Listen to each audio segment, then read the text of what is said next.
Hope you got fly. Yeah, I think I'm gonna switch out. I think I'm gonna start wall over the 3rd level spell hide campsite at this point, because at the very least we'd be able to fit all the wagons inside the campfire wall. That will be very nice. We'll still be visible, but we'll have an actual wall of some sort of protection. So yeah, For the most part. So I'm gonna prepare nothing. So now that I'm 6, I'm able to do what we were talking about at work. Now I can just do that starting today. Mm-hmm. Okay. Oh, cool. Silk's gonna be like so helpful to you guys now. So by the way, you've always been more helpful than Gochin. So I need to make I need to make a note on my overrun things, because now when I overrun things, if I succeed and they fall prone, they provoke. And if you just miss, I can make you hit. I have greater overrun. So macros, where are you all listed? That's right, you're all over here. Notes. Does that go for spells too? No, just attacks for melee. Oh, you're talking about your thing. Never mind. Yeah. Yes. It does. Oh, awesome. Yeah, only if they have an attack roll paired with it. Okay. So, example. Magic Missile doesn't work. Scorching Ray, yes. Oh. Okay. What about like Shocking Grasp? Yes. Okay. Or like if Gochin goes in for his like double swings and stuff, I can do that with those? Picking one. Yeah. It only works on a single roll, not all. And it's very limited, so I have to choose very wisely. And note, you can only do it once in a round because it's an immediate action. Yup.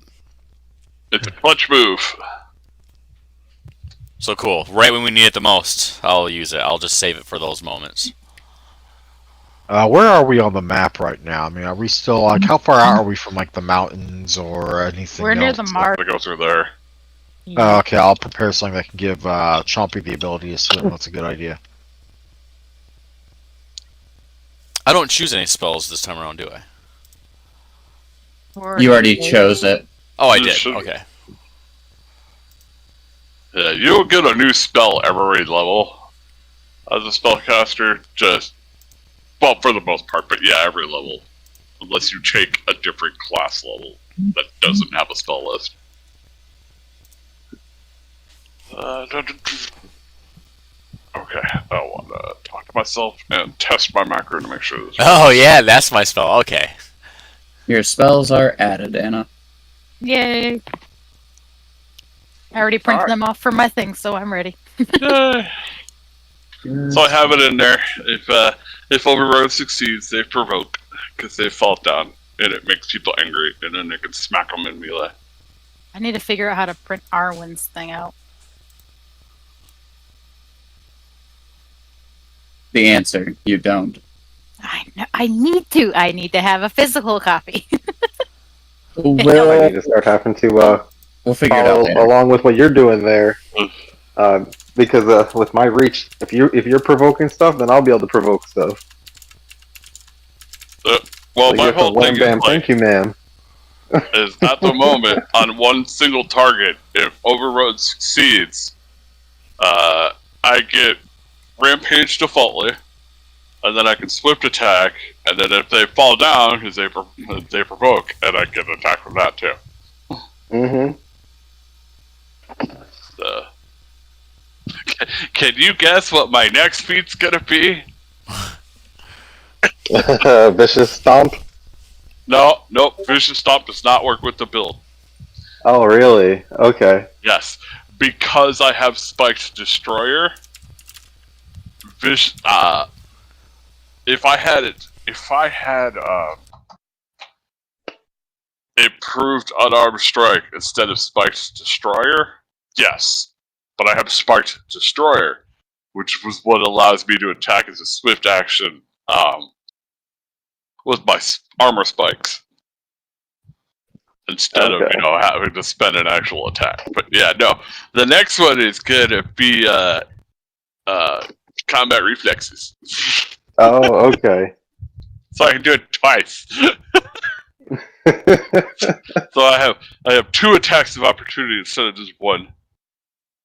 Yeah, I have a Wait, combat reflex, actually- so if you knock down a bunch of people, I'm just gonna stand next to them. Actually, that might not be my next one. Maybe that's later. I have Gallant Inspiration now, so I can enhance all your guys' attacks. Nice. Oh no, wait, that's right. I didn't take combat reflexes in this one. I gotta do something else because I forgot. We're fighting giants, and eventually they're gonna get to huge. My next speed Oh, is yeah. They're Poised eventually Berry. going to get to Colossal. Yeah, my Oh, next speed God. is Poised Berry. Guess what? When they're colossal, I'll still be able to knock them down. If you're Colossal, can you still get that one thing that Ava does to make you grow even larger? No. Okay. Yes. You can only. You can? You can only. You have to be colossal by default somehow. Listen. The only 2 size bonuses that stack is a size bonus on you and a size bonus on your weapon. It doesn't like you can't double a size bonus yourself. Okay. Yeah. Effectively, I wish you could.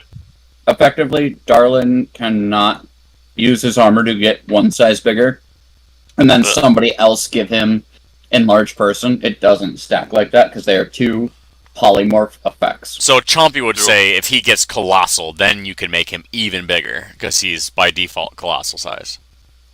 Possibly. No, he's not the by default Colossal. Well, I mean, Yeah, He only except for the goes fact up- that he only it only goes works up- on humans.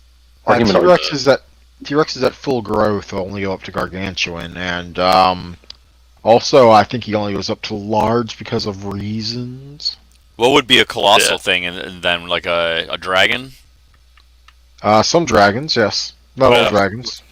So, Like so the weaker basically, if ones, you want to go get- up to Colossal. Not many.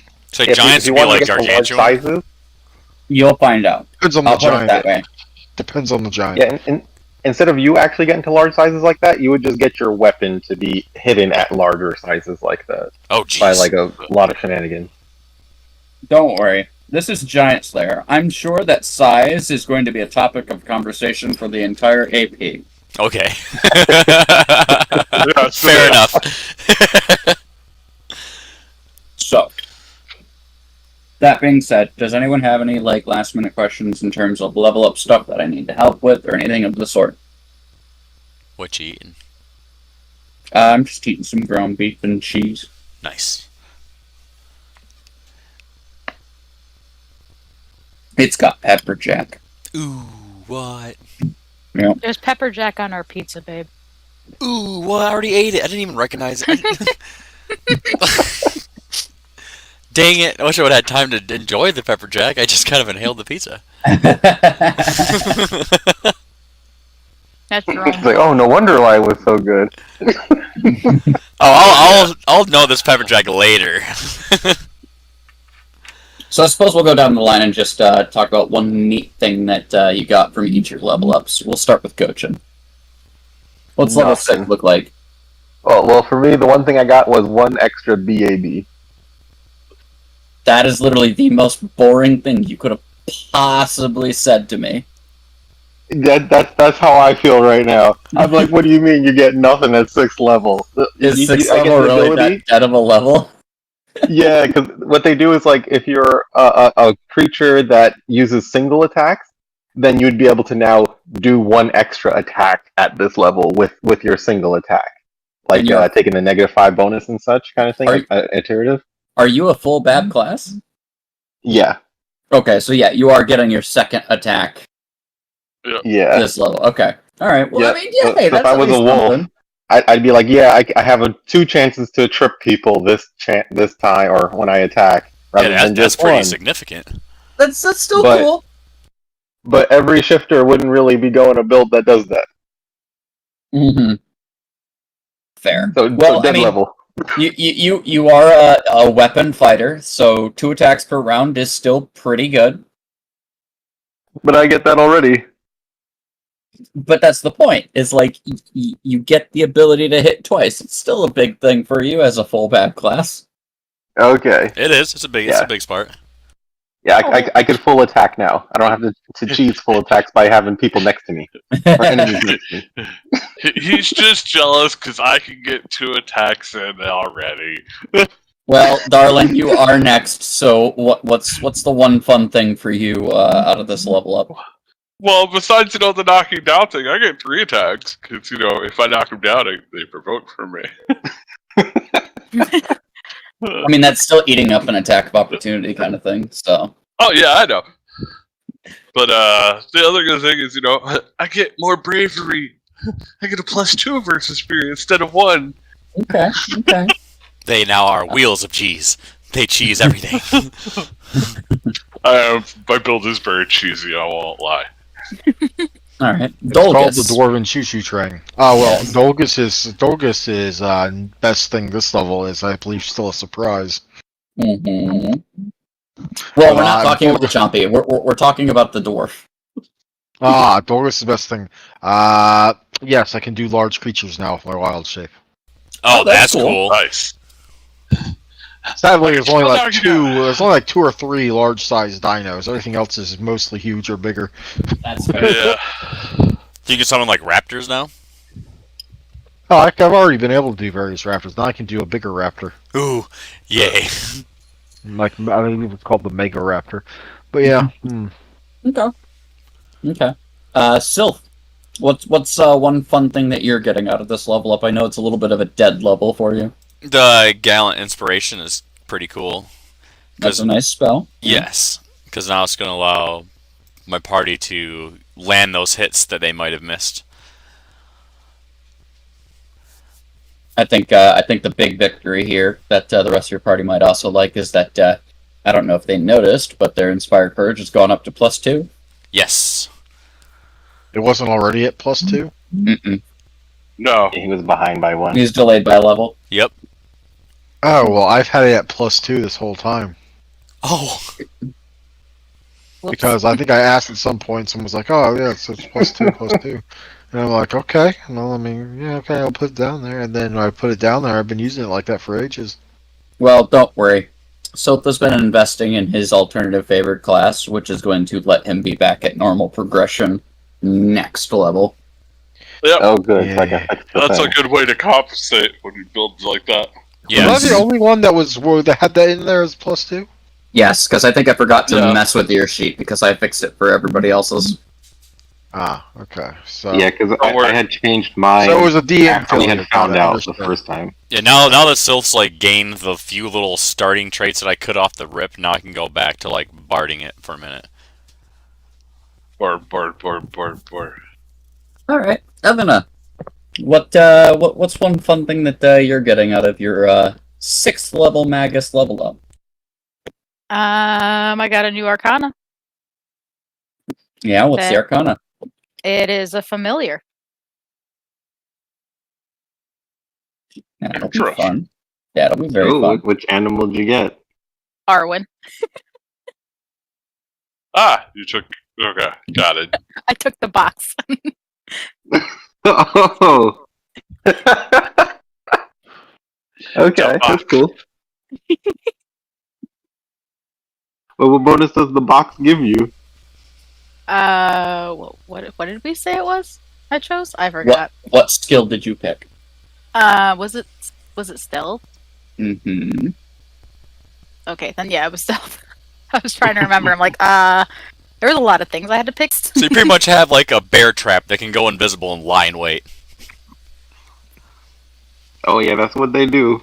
Like, Arwen, Reminder, like, Arwen, you go sit there and open your mouth and wait. reminder that Arwen is a bit of a baby, and so Arwen's kind of like a runty mimic. It's not exactly as powerful as a mimic. He shoved a Full-blown. cook down his mouth. It wasn't a cook. It was a help. That we had to fish out. I had to fish out. Yes, He was it can fit. It can fit a halfling inside Get of him. back. It is what it is. That's still And bigger than half I want it to Cricket be. Armory. Not the full armory, just I you said know, half the armory. and it's not that big of an armory. No, it wasn't. Still a But, big belly for a little guy. Yeah, it's a bag of holding. Yeah, he had all my stuff, all of Gochin's stuff, plus some, and a person. As a person. He had a peoples. Hey, what are you doing in there? It wasn't too much more than 250 pounds. Yeah. Or the worst part is, I forgot he was in there. Yeah. Yes. Oopsie. Well, I mean, here's the lucky thing: The is weight when would you drop think down about it- significantly. when you think about a bag of holding, it only has 10 minutes of air. So just think if she didn't check sooner. I was gonna say, if it wasn't for Malak saying something when he came out, there have been some bones in there. No, it'd have been a corpse. Oh, well, okay, corpse. Yep. If I didn't That's- look in there anytime sooner. Of course, Yeah, he would count as an object. We'll put it this way: Arwen has the stomach, and then also has the bag of holding extra dimensional space where it keeps its loot. So say you have like a vial of acid splash and the body was in there and that vial was tossed around and splashed. You would then have a dissolved body inside of Arwen. The way that the extra dimensional space works is that the things inside are basically held in suspended animation to a certain degree. Oh, that's cool. So they don't exactly like break inside. The only thing that would really do bad things is if you take something really sharp and pointy and stab around in there intentionally. Oh shit. Because that's how you can break a bag of holding, is you can actually pierce it by putting too much in it or stabbing it with a really sharp object. Oh wow. Or just like a portable hole in a bag of holding. Yes. Or So the whole like item and stasis thing, like this is something that like people like the game creators have thought about and actually like detailed out, because that's pretty cool. A little bit. That's awesome. But yeah, no. Arwen, however, is not subject to that little caveat Yeah, he a box. in terms of the portable hole and bag of holding situation.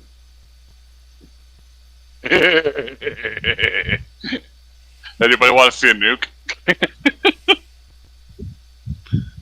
So Man, so 10 minutes of air, and Arwen has stealth. Does Ava need air? yes, Shit. All right. Be the That best never way to got like Trojan horse into like some building is throw Ava in the box and have Thank Arwen you. sneak in. I do believe that the party was packing up in the morning after some conversations and the like had been had. Mhm. Getting ready to get back onto the pathway through Belkson. Mm-hmm. Yup. Very well. We'll go ahead and go over some of Ava's fun stuff when Pierce gets here. But for the time being, you guys are going to be traversing. I am going to need somebody to go ahead and give me a D100. I nominate Syl. Wait, Do we the want him to Snuppies roll? thing happened when we wake up? I was gonna say, do we want him to roll? Yep. You guys have been Oh god, I even did it wrong in the first place. Oh, he's been awake. Okay, I understand. There we go. Oh, So a 30. Oh jeez. Okay. It's Ethna's fault. no. I said, are we sure we want Sylph to do it? Nope, I'm pretty sure I heard Ethna in a very deep voice go, Sylph should do it. Nope. Nope. Make the She would bard not- do it. Nothing could she would not possibly go pick wrong. Sylph to do it. I like it. This is rats. Okay. Die, it's your fault. I had the people at Who? Everstand check the axles, I'm pretty sure. We remembered that. I think So- so. He Go still ahead and- remembers the shovels. Go ahead and roll me a D4. Oh jeez. 40 York. Come over the hill.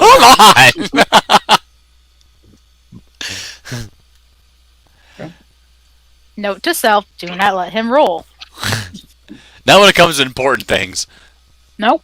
I would like the party to go ahead and give me a perception check Oh, that one I can as do. you are traveling throughout the day. Did you just choose the thing we're gonna fight? What do you mean? You did. What? I Who? just decided our Where? fate. What do you mean?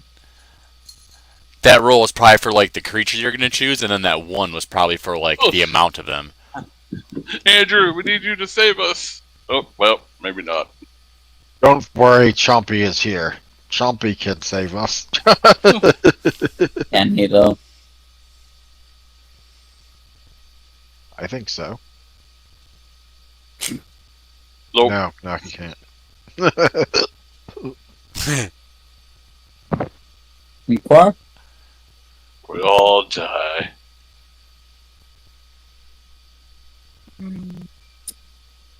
Since this is on you, I'm going to ask you to go ahead and roll me a d3. Oh God!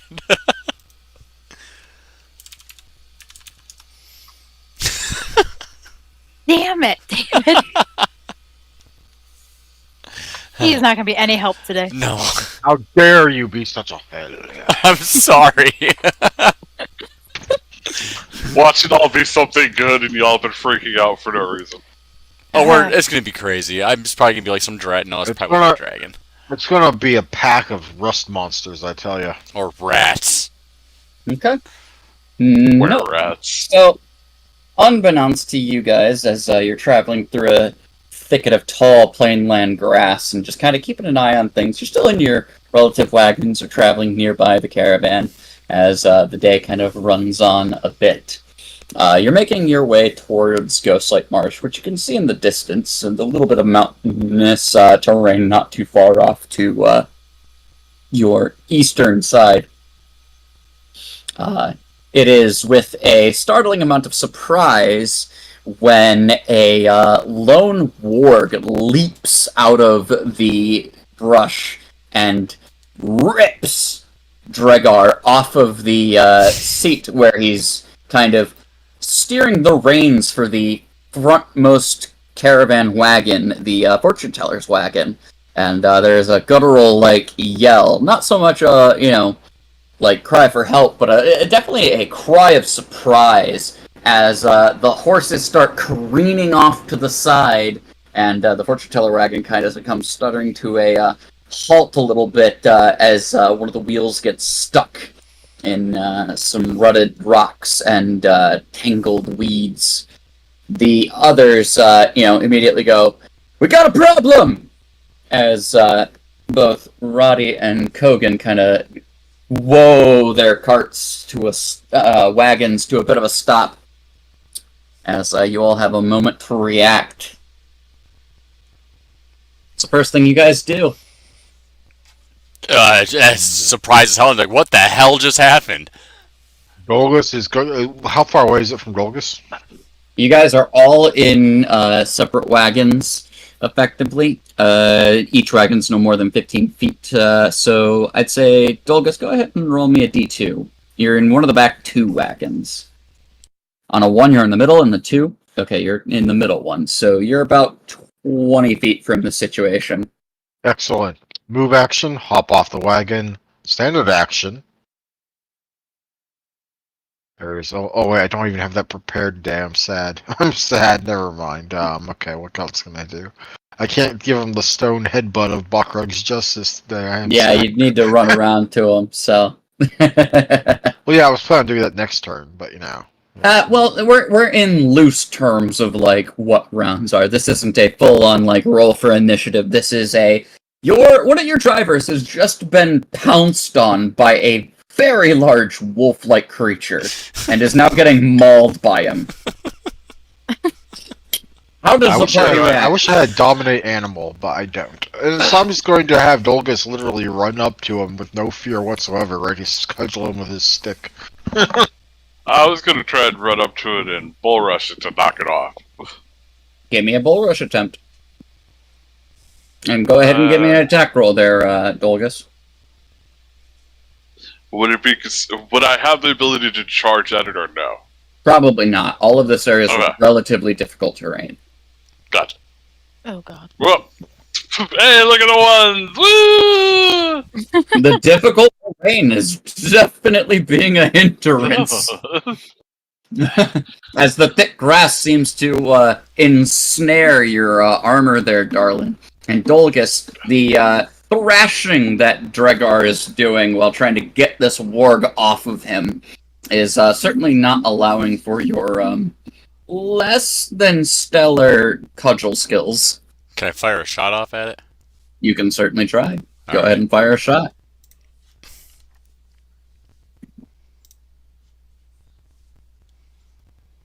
Yeah, that is a number. Does it do anything? Probably not. No, the shot goes wide through the heavy grass, as it is a little difficult to get a proper line of attack. Roddy does try to hop off his wagon and run up to give some aid, as he's not trying to be a bystander during such things. Let's say, can Atenay try?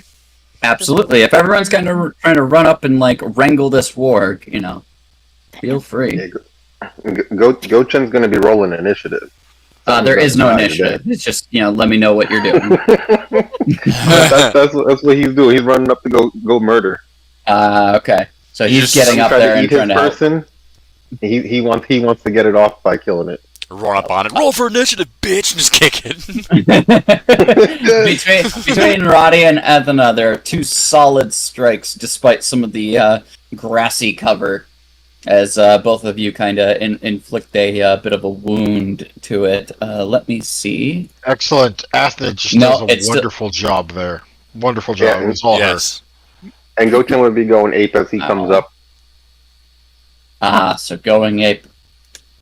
The warg is still dedicated to sticking to his attack, so he's gonna try to chomp, and chomp he does.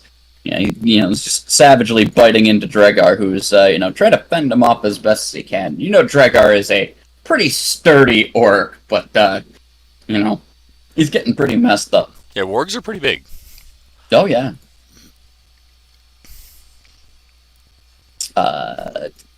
But yeah, you guys have another round of trying to pry this warg or kill this warg. Can I cast unadulterated loathing on him and the guy? Just make it start throwing up. 1 second. I need to make sure that is able to work on. Just let It's me any know. I'm creature. going to try and push it off him again. I'm just double checking whether it works on things that aren't humanoid. It's creature. Yep, one creature. Okay, yeah, Yeah. no. You can get within close enough range in order to attempt to cast a spell. I'll go ahead and bounce a d20 for you. So do I... What is your save DC for unadulterated loathing? Oh god. I don't know how to look at that. It would be the saving throw of a second level spell for you. How do I look at that? I'm sorry. It should be on the spell. Oh, so I just hover over it? Oh, I go to my sheet. There we go. Yeah, go to your sheet, go to your spell that you're looking at. You can even click the spell and it'll tell us what the actual save DC is. Let's see here. Second level spell. 17, I think? Then it fails, and it struggles to continue to chomp on Dregar as it starts to seem like it's getting a bit of a tummy ache, and kind of wants to start backing away. And as it starts backing away, Ethna kind of lashes out at it again as Darlin kind of starts trying to push it away. Oh, wow. I might actually have pushed it that time. Yeah, no, you definitely push it away. That's even more than 5 above, so. Well, that probably doesn't hit, though. Not on a 13. The monkey comes in and finishes the ward pretty easily, though. I like to feel like, Gochen come around, and I kind of just push the warg at him. There we go. That sounds about fair. You deal with this.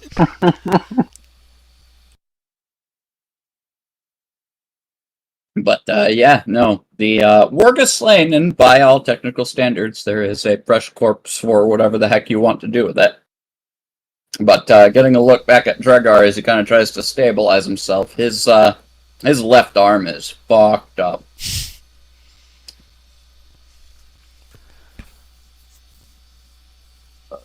Kind of looks at the rest of the party and goes, "Oh, that's fucking great." What can we do to help him heal his arm? Would Cure Light Wounds help? Curative magics will help it a bit, but this looks like it got pretty grisly. Even though curative magics will kind of help him remain healthy, this isn't going to heal on its own fully. Okay. It's going to put him at certain penalties for maybe the next few days. Does anyone have any like time reversal spells? Nope. Nope. Everybody starts shaking their head.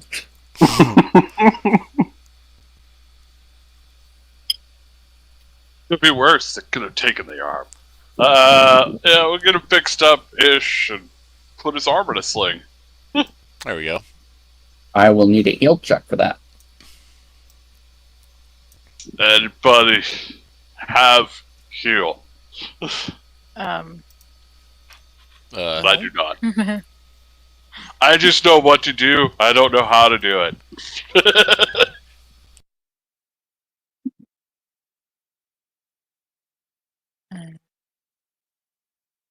I have an 11 on the board. Does Dolgus have heal?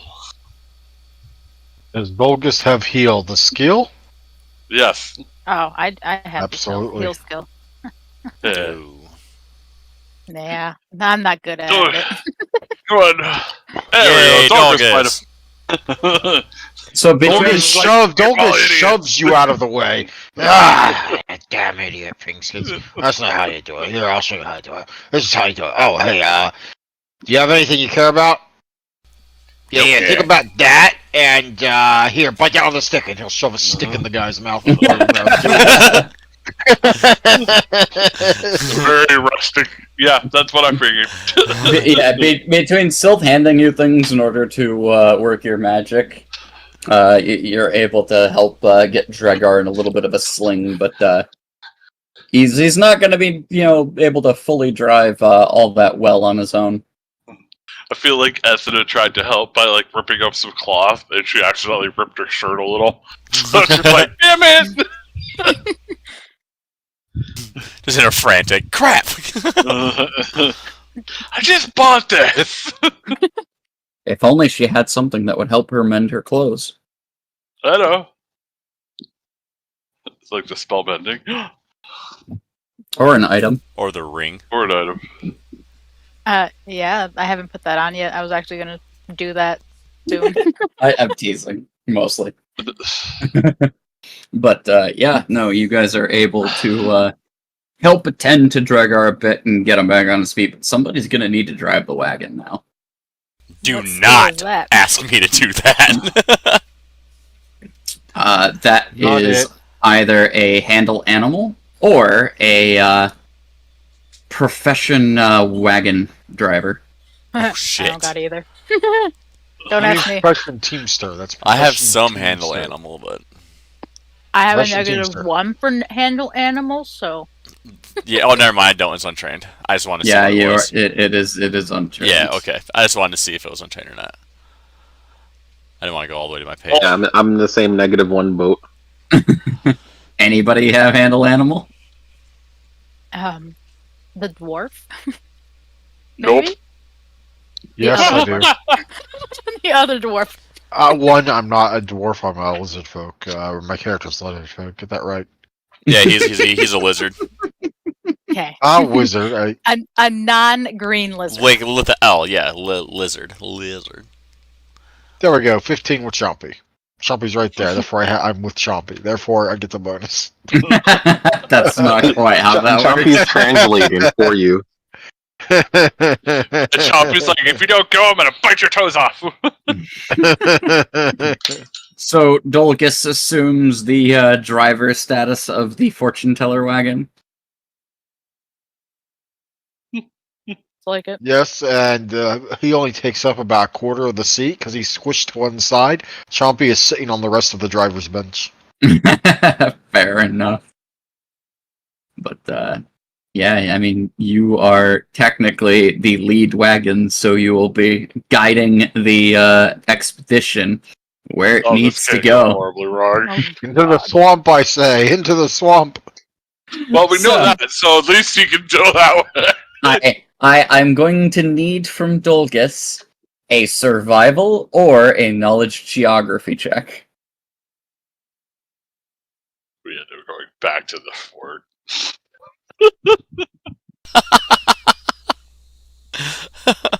I could just wait. See how horribly this goes. Everyone's waiting at Everstand's gates, like, telling it to not come back. Like, no! Turn around! Please don't come back here! Dear God, not again! Please go away! Thank you for saving us, but go! Andrew, I think you Yeah? died. you gotta roll a survival or knowledge geography. I don't know, man. That sounds like a bad idea. I have no idea how that's gonna work. Sure, sure, the lead here. wagon. No! Okay, I guess we don't get Oh lost. my gosh, I just have no idea how I, a druid, managed to see a survival check. I mean, that seems so out of proportions to what's going on. I mean, why would that ever work? This doesn't seem right. I don't like it. It's a lie. It's a fabricated number.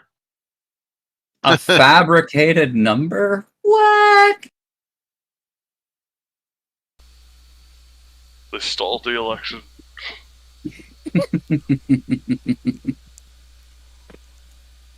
Let's. Getting closer and closer. But by the end of the day, you do in fact make it to the edge of Ghostlake Marsh. You decide to make camp as evening sets right on the outskirts of the tree-lined border. You got the ability to make some cover, but the wagons are definitely going to be slower going through this area thanks to the softer terrain. It'll be a bit of a challenge in order to make sure that they don't sink into the material. With that being said, you guys do have the evening to yourselves as camp begins to get made, and you know, it's actually kind of nice. The sun kind of sets in a way that you know, the tree line of Ghostlake Marsh kind of is backlit by the last embers of sunlight, giving it a very interesting view. You can also see a little bit of the mountain terrain in the distance. For Ethna, she knows that on the other side of that mountain would be Castle Farine, where she once was stationed. For others of you, you know that Vigil's in that general direction. Or if you know, you came from the north, you might have passed through Ustalav in order to make your way this direction. Either way, there's a creepy vibe that kind of permeates from the marshland, you know, and the trees that kind of almost whisper as winds pass through them.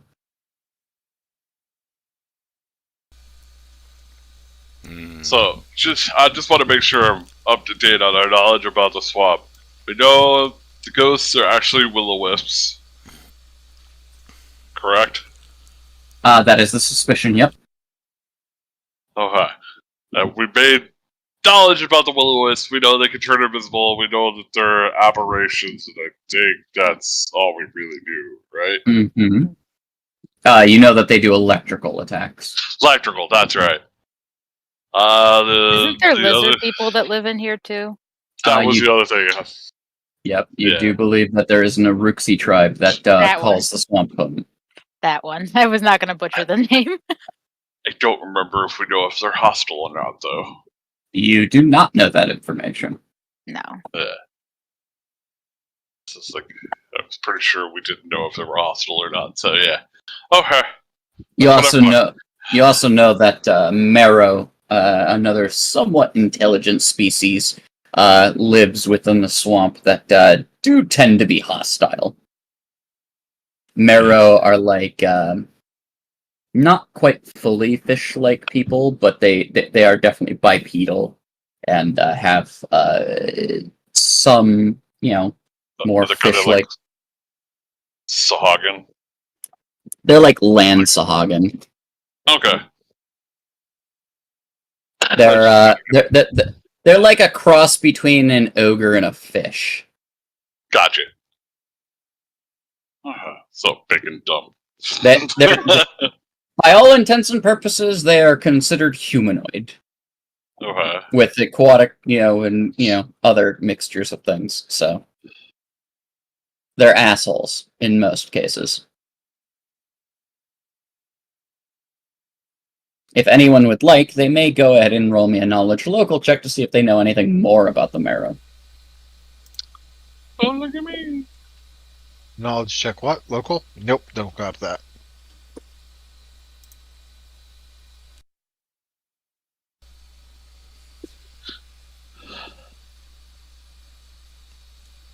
All right, that's all we know. Right. Roger that. So, Sylph, you would know that technically Marrows are considered aquatic giants of sorts. You know that if they're in this environment, you could run into them in any variant of, like, on their own, a pair, a gang, They can even have, like, clans that are up to about 16 in number, but that's about the most you know. And then, on the other hand, may ask me a couple questions about the creature in general. Oh God, I haven't. Anyone want to ask the questions? Because I don't have any questions. I wasn't expecting that part. Special abilities is always a good one to ask. Okay, special abilities. I will go ahead and give you this. They're amphibious, so they're good on both land and water. And they have the ability to grab. Yeah, see, that's good to know. Yeah, generally when you get to ask questions, big things to ask, defensive abilities and, special abilities. Usually the best two to ask. Everything else is nice flavor to know. What are they weak against? They don't have any particular weaknesses. That's helpful. I will say that they have a particularly weak will save. I'll give you that. So they're not mind strong. Got it. They're not very well endowed for that. So a dancing light could distract them. Maybe that they're not bright by any standard. Okay, so they're dumb. That's good. That's so good like to know. the troll in Harry Potter when they go in the bathroom. Maybe. But that's about what you know. They're basically large aquatic giants that they're dumb. They're the bullies of the area.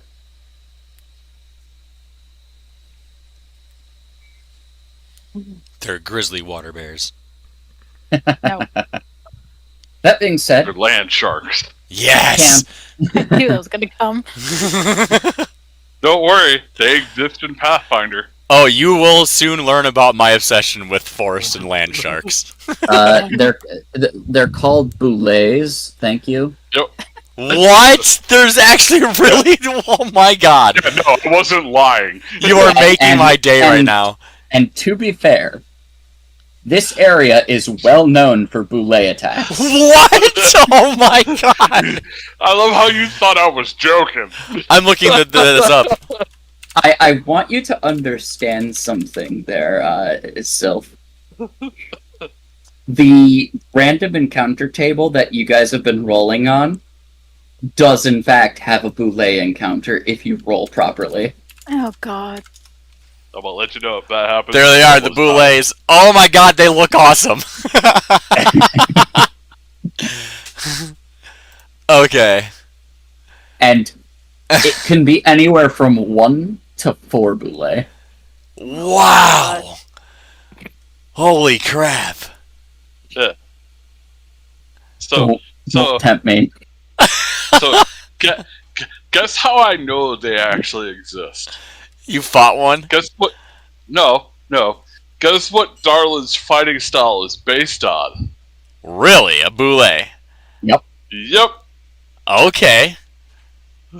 That's so cool. The style of fighting is this. Ashura actually used to have a boulet as a mount for a cavalier. How cool is that? They are amazing creatures. Yeah. They're neutral, so like they're a beast, so they usually only attack when they're hungry. And one of my favorite real life creatures are sharks. I like sharks. And I've always wished there were like land sharks that just swam in the forest.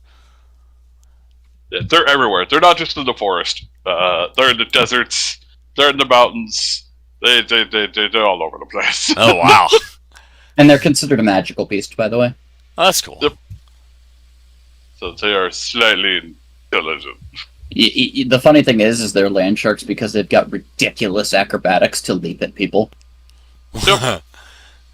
That's why my style is named after them. What it's based on is them charging and shit. In any case, camp is set, and y'all are gonna need food today. Oh, jeez. But we have a ward corpse, so, you know. We do. We do. And we have a Jess that still knows how to cook and can guide us. Let's see. Gonna be an interesting- Who's on cooking duty is the question. Oh, shit. Not Roddy. What skill is that? That is a profession cook. Well, I don't have that. Let's see. Although, which is sad because I should have thought of that months ago. Oh, that was my bad. Oh, I have no professions. Yep, it's a wisdom check otherwise. Roddy's been told he's not doing the cooking anymore, and so too has Kogan, because Kogan treated it like an alchemy experiment, and that did not go as well as y'all wanted. The other person who might have been able to help with that currently has his arm kind of fucked up. So now, Kelrian has no cooking skills that she admits to at all. Dolgus volunteers. Dolgus volunteers? I was gonna say I could try to. My wisdom's not. No. Oh, Dolgus can do this. Okay. if he burns it, I'll try. Don't worry, I have some great food that I know Sil will enjoy Yeah. if all else fails. Oh God. I've been hanging on to this since we left the original city. Yeah. So while Dolgus decides to figure out what he wants to do with the war First he sends Chompy out hunting. Chompy needs to go find something that everyone can eat. Chompy will need to roll me a survival check then. Absolutely. Does he get a bonus for having scent? Yeah, I would say so. But reminder that it was noted by by Gochin that game out here is sparse. So. Rodents and hares. Mm-hmm. Okay, so he gets the scent bonus of +4, so that's 23. That's not too bad. Go ahead and roll me a D4 +1. Okay, all right. So Chompy's going to be gone for about 2 hours. Oh God. And because game is so sparse, Gochin's going to go in the opposite direction of Chompy just to hopefully bring back enough. Gochin, go ahead and give me a survival check then. Can I try and hack the warrior up? For I was me. gonna say we have meat right now. Yeah, you guys are going to be able to Wargs try are to. technically an intelligent creature, you know that, right? Until It's dead. Excellent. not then that intelligent means anymore. Then that means you guys won't mind when Dolgus eventually cooks up some orc and adds that into the meal, right? Okay. Good to know, guys. Good to know. Thanks for that clarification. I was a little worried how you would take it, but now I know it's all going to be all fine. Hey, it's not like Gochin or his family, so we're good.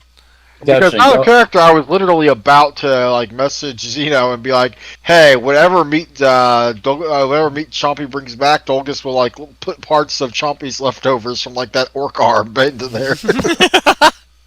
Gochin, go ahead and roll me a d4. Okay. Hoping this goes horrible. We get like a weevil.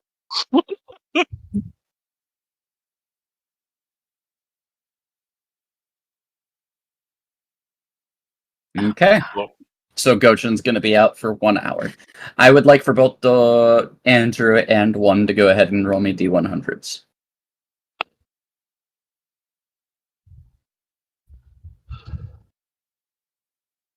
Dice are not in my favor right now.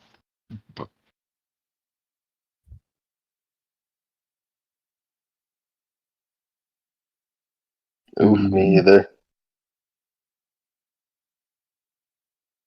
Come back with a handful of berries. Look, guys! It's what we gotta get a wand of good berry for Dolgus. Alright. Andrew, go ahead and roll me a d3. Gochin, go ahead and roll me a d3 plus 1.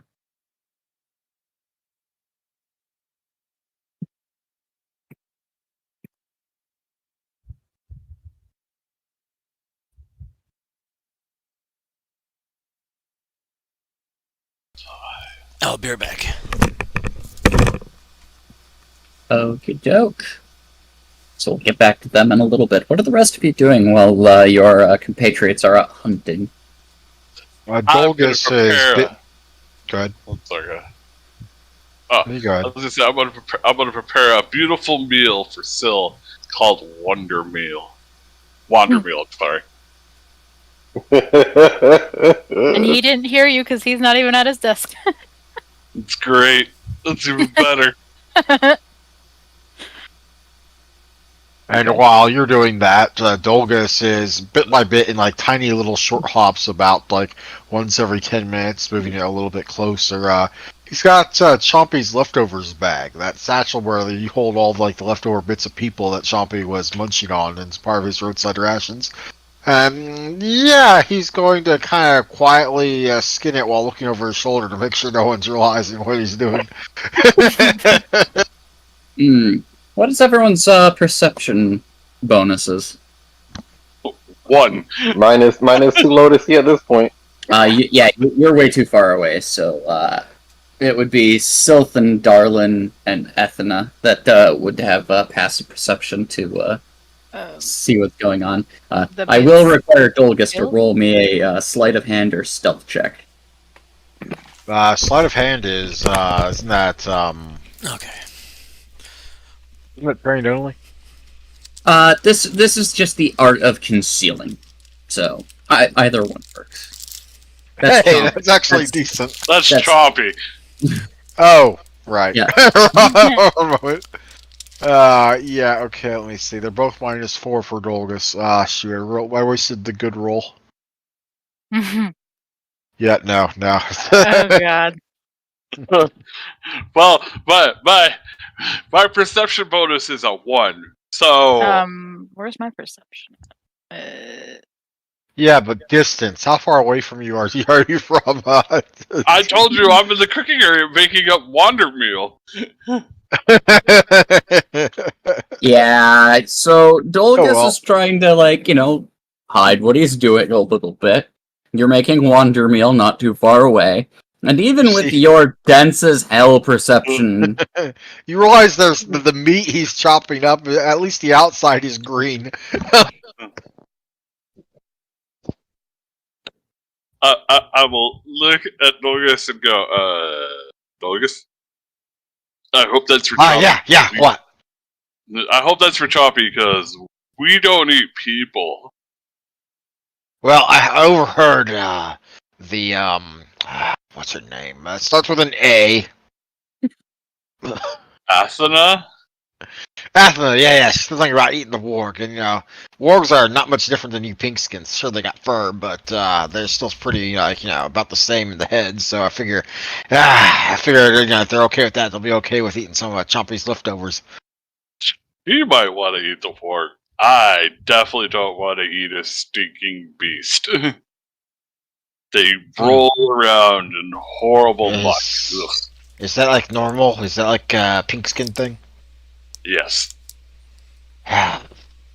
Gosh darn it. They'll toss it back in the bag with the rest of Chompy's leftovers. Then we'll get a better idea and take out a small part they already partly chopped off. At least I can make her some. I mean, she seemed to want it. So Athens bowl is going to have a little something extra in it. It's like it's a finger. Only it won't be just a finger by the time you get it, if you get it. It'll be cleaned, I guess. He made it just for you. Silt's like just sitting right beside Dolgus this whole time. He's like, "Wait, what's that, Jess?" And he walks away. Well, from Dolgus's perspective, I think it's he believes Darlin is with Athena. I could be wrong there. No wait, Darlin. You had Darlin and Ava as a pair off, and then you had Gochin and Athena as a pair off. Which was starting to change. He has started changing it last session to being Roddy. Oh, yep. He's updating his list. Dolgus is confused about how this whole Pinkskin courtship thing works. I mean, it's a lot different in Lizard Folk Society. You get male, you get female, boink, you get you get baby person. These people just seem to be waiting a lot. I mean, what's the point? You're not getting any younger. Pinkskins are weird. You should just go ahead and say, "Hey, you want to do it?" and be like, "Oh yeah, I want to do it. Let's make some kids." There you go. There's a reminder of your previous post. In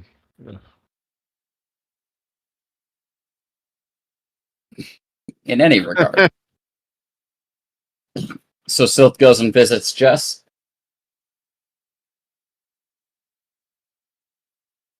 I think Sylph died. Died of laughter. I know. I was muted because I was drinking tea. I'm sorry. Oh, did I make you do a spit take at all? No. Nope. Yeah, he'll just wander off over to Jess's cart to check on her. She's hanging out and kind of trying to work on just kind of getting some of that blind adeptness of where things are and how to move about without bumping into everything. So I'm just gonna go up to the car and I'm like, "Hey there, buddy. You doing good? Hey, baby, how you I know doing? you can't talk, but I'm here for you." She kind of would turn her head towards your direction as if she were going to look at you, and just kind of reacting to where the sound is coming from, and you see a partially confused, but it's not an expression you're unfamiliar with seeing. Just tends to have a confused expression in many cases, but she does seem to be somewhat able to move about in the wagon, at least.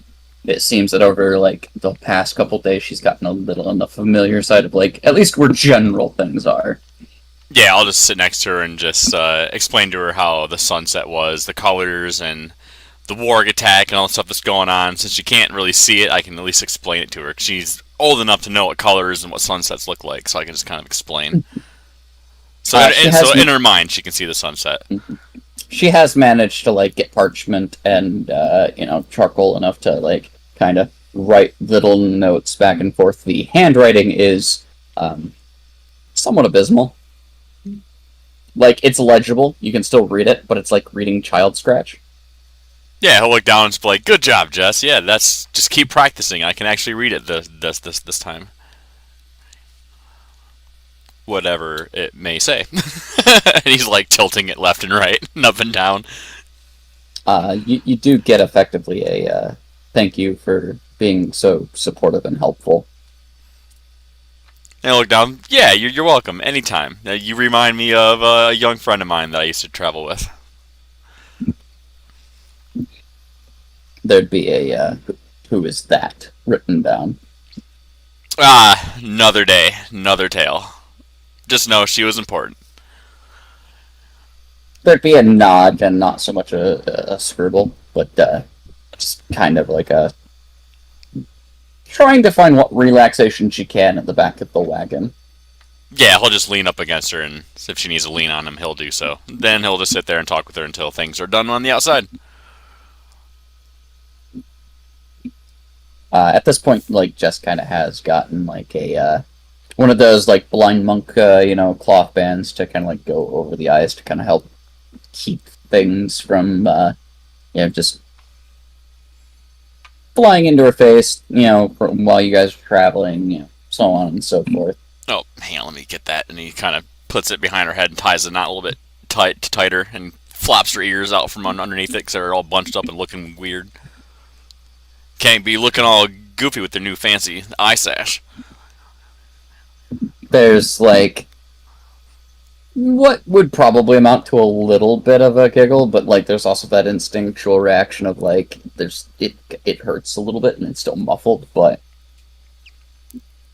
it hasn't been more than a week since the event has happened. Oh yeah, these are fresh wounds still. Oh yeah. Around this time, I will walk up with Syl's Wonder Meal and go, "Here you go, Syl, made this for you. It's delicious stuff. I thought you could use it. I wouldn't give any to Jess. It's a little too hard for her to eat." Yes, thank you, darling. I will eat it right now. And he just starts slurping it down. It is a hard cake. That is just... You can tell, like, he boiled and steamed it to try to soften it up, but it is still like eating hard candies. And it tastes like dirt, because it's just flour and water with a little bit of honey. Sylph would stare at Darwin and just smile as all the stuff comes out of his mouth. It's lovely! Mm-hmm. Yup, real good. Mm-hmm. Just crunches up here. He's like, so soft.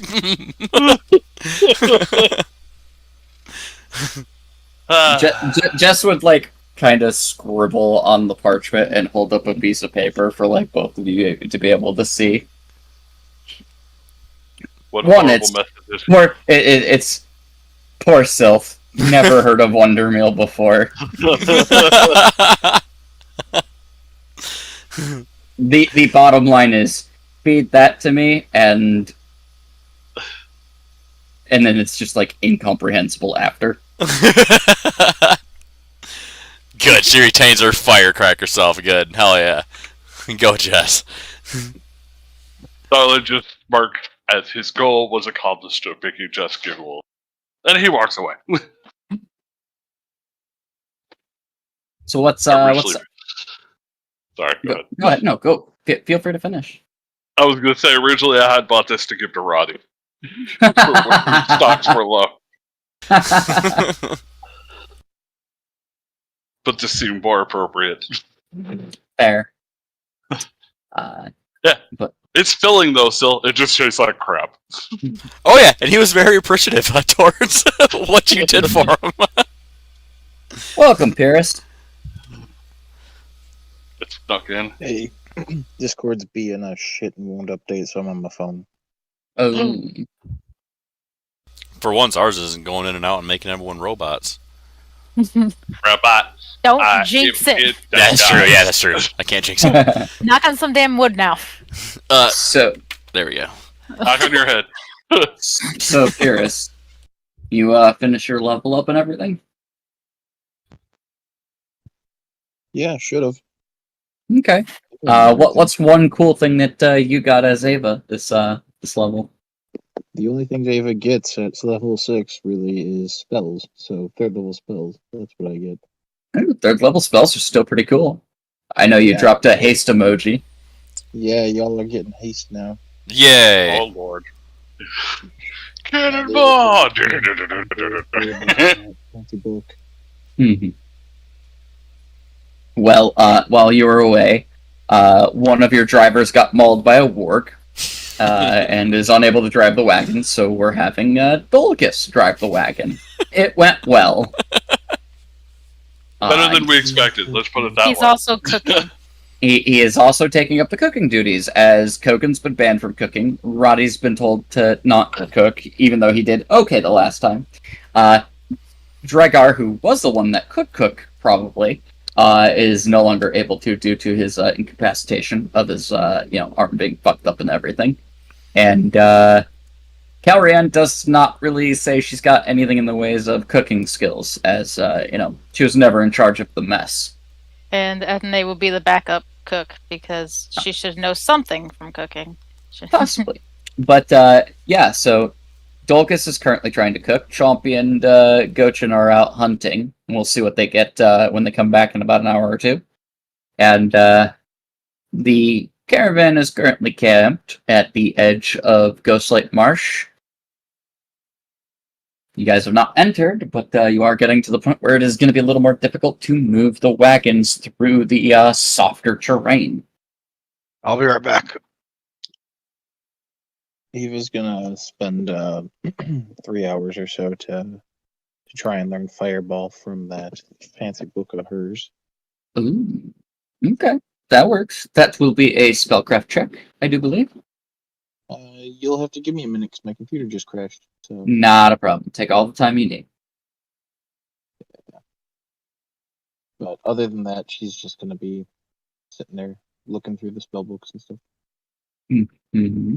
It does seem like your compatriots are kind of commingling a little bit, so feel free to jump in on that at any time that you'd like. It is the evening hours.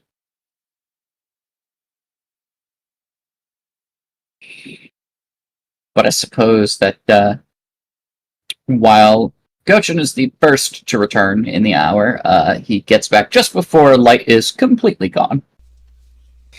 Gochin, as you were out and about, you had happened to come across a couple of young warg cubs. Sadly, however, you had stumbled in at a bad time, as you did get mauled by them a little bit.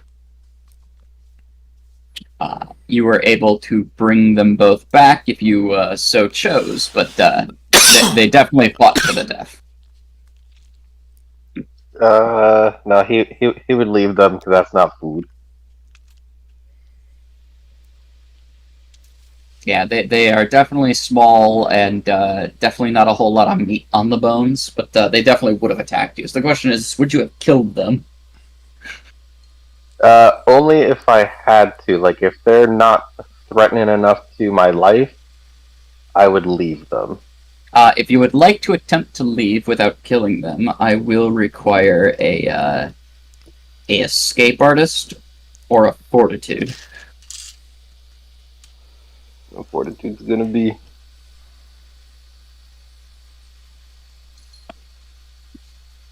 Yeah. You are able to kind of realize the stakes of the situation and kind of book it out of there before it gets too dangerous. While the wargs are certainly faster than you, you are able to use some of the natural terrain to evade getting nipped at too much. Surface damage, nothing substantial. So you sadly were not able to find much else in the ways of forageables out in the land. Oh, okay. Hopefully Chompy gets something. Left out a week's worth of rations. Chompy would be able to attempt to return about an hour later. On Chompy's journey, Chompy would have found a few, little snake dens that were lying about. He could probably try to wrestle some of them about, but I will need a fortitude save from Chompy if he is going to try to wrestle these snakes, as it does seem like they are poisonous. What kind of a check? A fortitude Fortitude. save, please. From Chomple. Jump, Chompa Wumpa. chomp. I'm curious if he will actually bring back the scaly pasta. They're not skelly pasta. They're nope ropes. No problems. I'm just rolling like shit tonight. Yeah, alright, so Chompy's gonna have some poison pulsing through him. Oh. The nope rope got him. The danger Ooh. noodles. No, Ava! Oh no!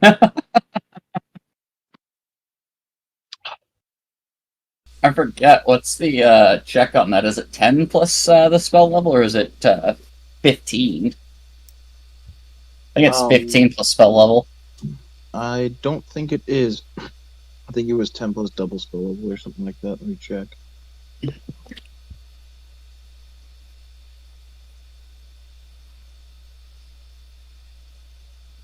$15 is like identifying a spell as it's being cast. Oh no, I know, but Where is spell? Oh yeah, it's 15 plus spell level. Huh.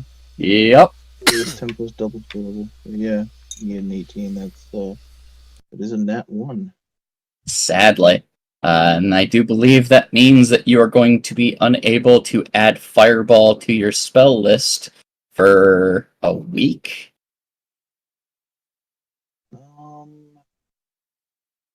Don't think that there is. He cannot attempt. Yep, he cannot attempt to learn or copy that spell again until 1 week has passed. Fan-fucking-tastic. If the spell is from a scroll, a failed spellcraft check does not cause the spell to vanish.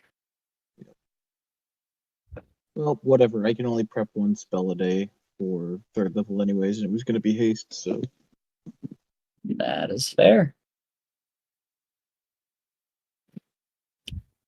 That is a sad deal. It would appear that Fireball is a little beyond your current means, Ava, and that it's going to require a little bit of further research. It's too airy. Ava blames Gochin for distracting her. Coach wasn't anywhere near. Yeah, go to it. He's out hunting. Yeah, clearly she's thinking about him even. Oh yeah, no, not she's here. clearly Just distracted off in the by distance, that Gochin just starts feeling a tingle. boy. Maybe it took a little bit longer to get back to camp. But yeah, no, Chompy is going to need to roll me a couple more fortitude saves there. As he is going to take 1 point of dexterity damage Oof. from his failed save.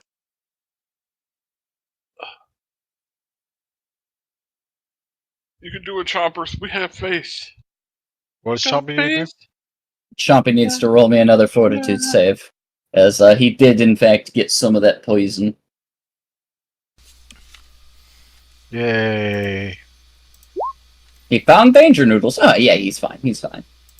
They are not super dangerous, but they are a little bit of a problematic thing. So he gets a little bit of a stat damage from Dex, but he's able to bring back some danger noodles. Boil them, mash them, cook them up. And so he is actually able to collect 2 danger noodles. Danger noodles. So we're having snake soup, huh? Sounds like it. It's about the only way to make that last, I think, from 2 noodles.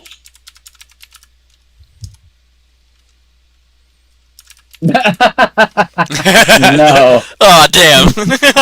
No. You're way off. Damn. I was thinking about the name. I'm like, huh. I wonder if it's No. this. No. Okay, damn it. Anyway. So yes, Chompy returns with 2 danger noodles. They are tiny creatures. Oh, wow. Yeah, definitely soup. They are definitely soup bits, but the real question is, Andrew, Yes. does Chompy eat them on the way back, or does he actually refrain from slurping down the danger noodles? It's just a character question. It is a question of he's going to return at some point. Does he actually still have the 2 danger noodles he captured, or did he eat them on the way? He has one of them. Oh God. So he ate one and saved the other. I Yes. see. All Probably right. need Yeah, the snack. Syl devoured one and politely. So Choppy returns and goes, "I have food, shitty hunters." Just drops the snake at your feet. Well, it's something. I would say make some steak soup for Jess. And the rest of us are eating rations, I guess. Hope you Now brought some. there's still work if y'all want you don't want No, work. no, we're making a stew. We only need a little meat. Oh, I'm full, guys. I'm full, guys. I've had my fill. So basically, Dolgus keeps on making a soup, Mhm. and it's mostly got vegetables in it, but there's a bit of snake here and there. And when and in like a separate side roll, he's got other stuff for bubbling, but it's mainly just to conceal the orc finger that's in there. And he'll add that specifically just to Athena's bowl. Fair. It doesn't look like a finger anymore at this point. Just like a few strips of meat that got cut off, like you cut off like a corn from a cob. Fair. He's a growing girl. She needs her meat. So go ahead and toss me a profession cook or a wisdom check there, darling. Or Dolgus. There we go. Darling. Yeah. Darling. Sheesh, I see how it is. I see how it is. It's because you're You're, so you're beautiful. lumping me in the same category with that dwarf, and you're always thinking of the better dwarf because there's only one dwarf, but you're treating it like there's like 2 dwarfs. I don't know what you're talking about. It's passable soup, It definitely, Hey, it's not a restaurant or anything, but it's not going to poison you. Nope, it is as good as Roddy's second attempt, but you did it on your first. Exactly. It's trail food. It's not restaurant food, damn it. So people are able to partake in some snake and vegetable soup. You got enough dry goods that you won't starve, but fresh goods are definitely something that there's going to be a bit more of a commodity as you guys continue into the hold of Belkson. It's fine. It's fine. So it's just not going to be nice enjoying food. But the evening is yours. As eventually you will probably hear Ava, muttering or cursing to herself in a very low tone, I'm supposing, as something does not seem to go her way. Nope, she doesn't mutter or curse. She just clicks her tongue once, and then proceeds to read a different book. Fair enough. She So will also eat anything given to her at this point because she's eaten worse. So I suppose that Dolgus, are you serving everybody, or are you making everybody come get their own? He's serving everybody. How else is he supposed to give Athena her bowl? Understood. So eventually, Ava, you will get a bowl of snake and vegetable stew. It's bland, but it's passable.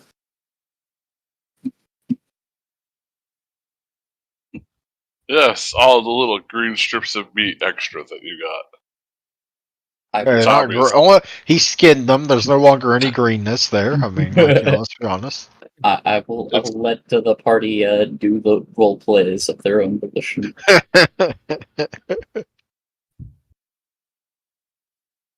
Gotta look at Ethan and go, I think Douglas likes you. He gave you more meat than the rest of us. I don't trust this.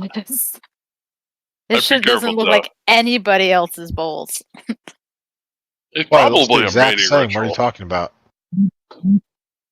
Darlin just pointed out I have more meat. So it obviously looks different. So why would your character be distrustful about getting more meat? Are you sure Dolgus is just not coming on to you or something? I mean, he's very weird. This might be his way of being Like I said, romantic. it's a mating ritual. I bet he probably wants to wow. get to know you better. That was intense lag. I just missed all of that. Probably for the better.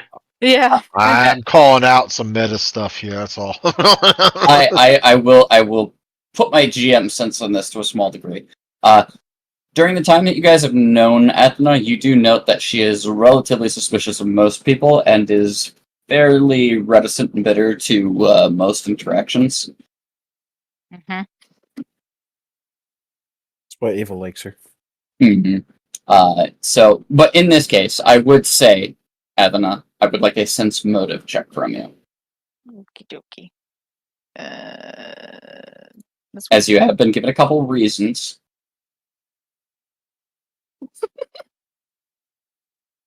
I can't beat that with bluff, I'm afraid.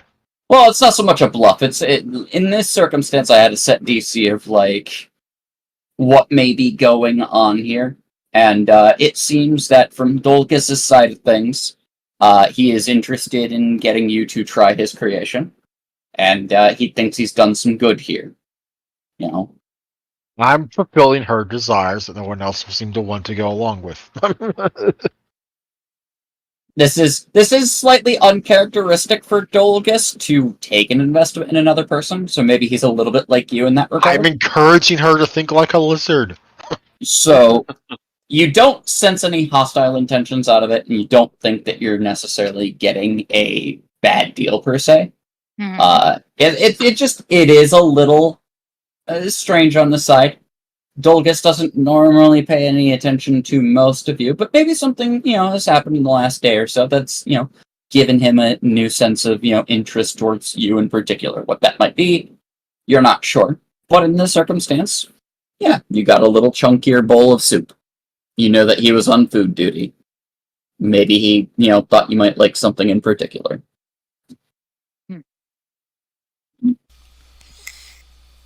Dolgus, I will take a bite of this if you take a bite first. Okay.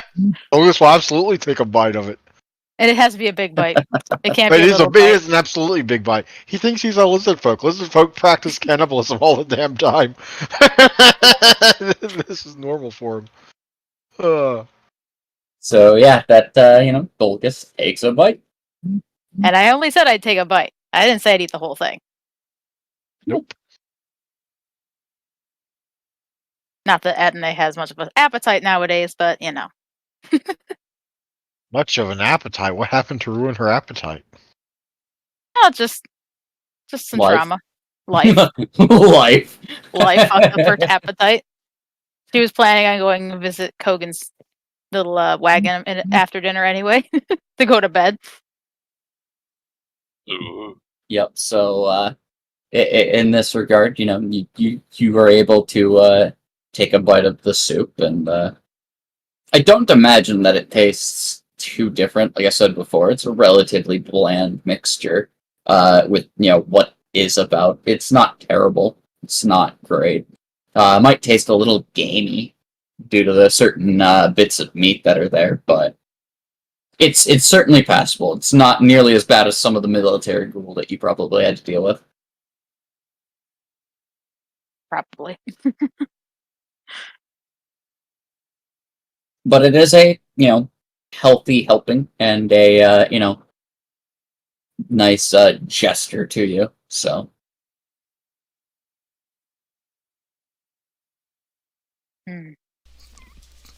Jesus, I'm scary when it comes to that. You're not muted. Oh, my bad. Stilth over in the corner talking to himself. Yeah. Yes, he does. He's looking in the mirror. God, I'm just Yeah. scary looking, huh?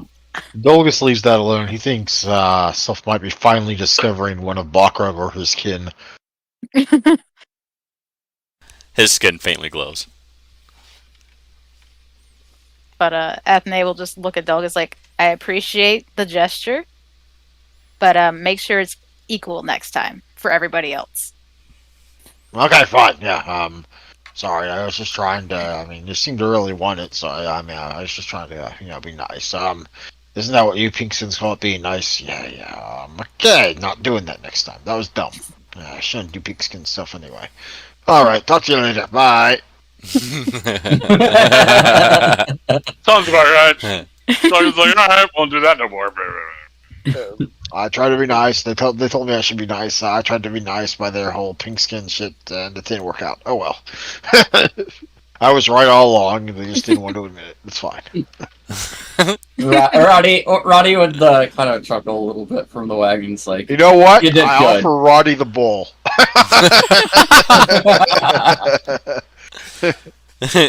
She didn't want it. Do you want it? You want it seconds?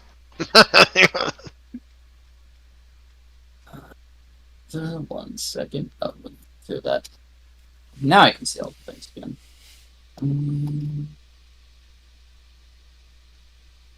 If there's one thing Dolgus believes in, it's that waste not, want not.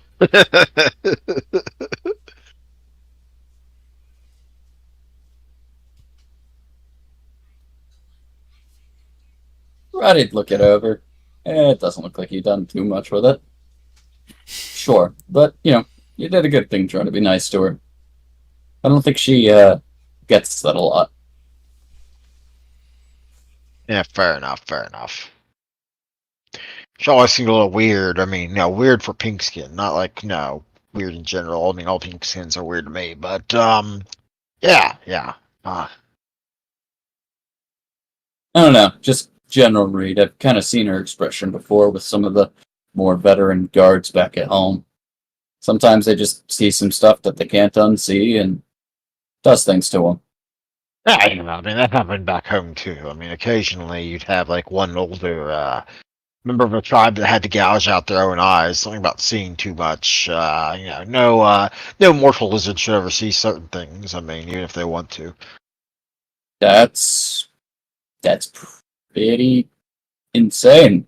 Not gonna lie, gouge your own eyes out. You come from a pretty harsh place there, don't you? Swamp stuff. What do you call it? I think you call it the Riverlands. Yeah, that.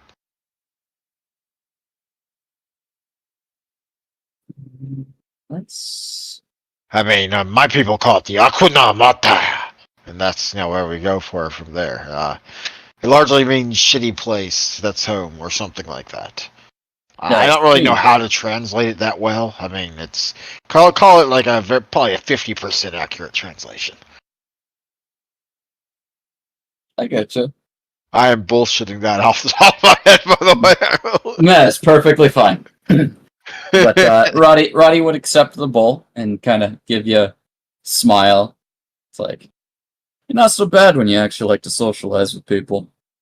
Yeah, I probably won't do it again. It doesn't work out. I don't know. I think no one here has good priorities. It just seems. Well, I think we don't exactly, see eye to eye on everything, but getting to know each other is never a bad thing. I mean, back home, like you see all the males and females that have paired off, right? Like back home, the females would have already laid some eggs. I mean, I'm just saying.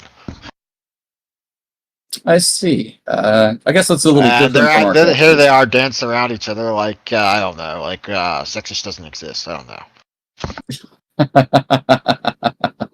They're never going to have any heirs or children or tribes that way. I mean, that's how it works. Well, I mean, I don't think that our two tribes are dissimilar in that notion. I think that just some people decided that maybe that's not something that they want for themselves, or at least not at the moment. That's another thing wrong with it. That's another thing wrong with pink skins. Like you're thinking about yourself. You're not thinking about your tribe or your people. And then, like, someone wonders, "Oh my gosh, where did all the kids go? Why don't we have any successors? Why are we dying out?" Well, it's because you didn't fuck enough. He actually kind of belly laughs at that a little bit. You've got some very straightforward thinking, and it's kind of refreshing. Of course it is. Fuck Grub's wisdom. But anything not pink skin wisdom, I suppose. Let me ask you this: say we took your advice right now, right, and we just followed it to the natural end. We're kind of on a dangerous mission. Do you think that we're necessarily going to be able to work in child rearing and things like that while we fend off shit tons of orcs and giants when we get a job we're trying to do. Roderick, or do you prefer Roddy? One of the two. Who cares? Who fuck cares? Okay, let me give you the straight. And Dolgus is gonna, lay one heavy hand on each side of Roddy's shoulders. Uh-huh. If a warrior can't protect their mate, what good are they? He nods. It's like, I should have expected that answer.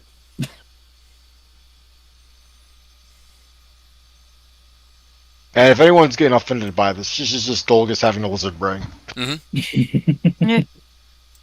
Or what he firmly believes deep in his madness is a lizard brain. Because he's a madman. So then let me ask you this. If this is the thing that you follow, then why haven't you tried?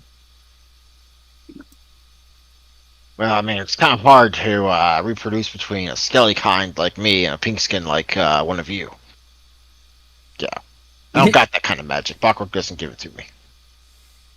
He looks a little confused, but at that same point, I think he's also realized you're a little on the mad side. He's only just now realizing that. I knew that from the beginning. I was like, yep, No. this is crazy. It's he's been waiting for like the full confirmation of how far it goes, and it's like this just solidifies like the okay, no. It's Any not amount of bluff check that's not a natural one will reveal that Dolgus firmly believes he is speaking nothing but Bakrug's honest to God truth. It's the alright, he alright, follows these precepts, goes this path, it makes sense. Genuinely cannot tell that he has hair and skin and is somewhat pink-skinned, much like the rest of them. Like, that's the extent that, like, Roddy was waiting for. Oh no, he believes he fully has scales. Oh, okay. He's not putting on a show, he genuinely believes it. That's Roddy's revelation here. It's not that you're crazy. That's not the revelation. It's how far it goes. We have now seen the depths of how far it goes. No, you haven't. Roddy, Oh God! Roddy pats you gently on the shoulder, Dolgus. It's like, I'm sure that someday you'll find your soulmate. And he just kind of takes the bowl and walks off. Pink skin's weird. I mean, why would you need a soulmate? You don't need a soulmate. You need a body mate, a mind mate. That's fine. Souls go to Bakrug. That's the end. Body and mind for mortals. Soul for Bakrug. Roddy just takes a squat next to Sylph and Jess, and just like sits with the bowl of soup and just shakes his head and looks back to you like, I don't know what I expected. He is quite the character. May I take a sip of your soup, please? Yeah, sure. And he just passes the bowl over to Sylph. He takes a sip thought and just you were starts. full. Oh, he was, but he has to slosh all the shit stuck out of his teeth. All right, he has the bowl back. Thank you. Oh God, my throat was dry. Yep. So, Roddy just hangs with you guys as that goes down.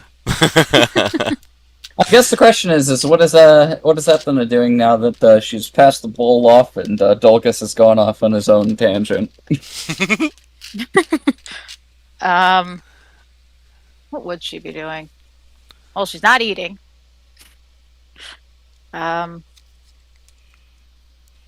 She was gonna go to Kogan's cart, so she'd probably be wandering over to Kogan's cart to ask Kogan if she can get like a bottle of something to drink.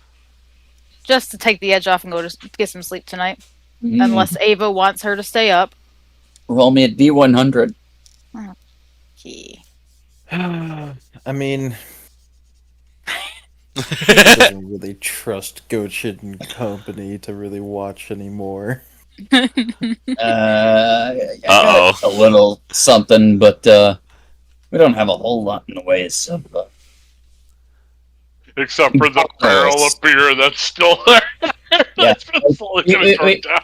We've got the big cask that your buddy Darlin put on the wagon, but in terms of privatized bottles, we got like 2 or 3 left. And at the rate you're going, you're gonna drink it dry in the next day or 2. She's an alcoholic. So he grabs a bottle and it's like, that'll be a gold. All right, here you go. Take a gold. Not great stuff, but it'll tide you over. Say, I don't care if it's, piss in the fucking dirt at this point, as long as it helps me sleep. Good to know. See what I can ferment. Oh shit! I get some of my Literally. beer and I down it and I go to relax by the fire. Because it tastes like. Athene will just take the bottle, and since she doesn't really have a tent anymore, she'll just kind of go sit under the stars and hang out with Arwen, Milok, and drink. Ava will approach. Athene, Yes. would you be remiss in keeping watch tonight? The capabilities of some of the other party members has been called into question as of recent. Got nothing better to do. Sure. Ava casts keep watch on you. Oh, we're staying up? Yes, we're staying up. Oh! Locks required as well. He probably just wants to hang out. Unless you want to play fetch with him. He started learning that from Darlin. Fetch. What is Yeah. fetch? You throw something and he brings it back. Throw it at him. In any direction. Doesn't have to be at him. Just like kind of toss it in a direction. He'll go after it and bring it back. He's learning. I do not understand, but very well. This is the book lady, right? Yes, it is. He loves books, so if you find books, show them to her. Indeed. She show me book? Yeah, she'll show you a book. Are If you going ask to read the nicely. book? There's like a tongue that just kind of wags out of the backpack. I love how light Ava's voice is as she's trying to talk while you two are like over talking her. This is a common occurrence for Ava. Everybody just kind of talks over her. Yeah. Are you going to consume my book? So the thing is that you don't actually understand what Arwen's saying. Like it's It almost has like a mouth and a muffled. long tongue. Just. Uh-huh. Are you going to consume my book? No. He says no. Ava trusts Athene. To show him the Book of Harms.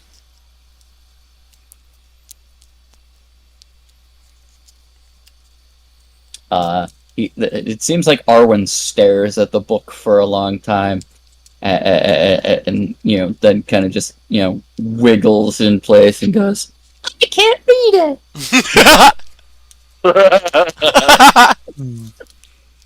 He seems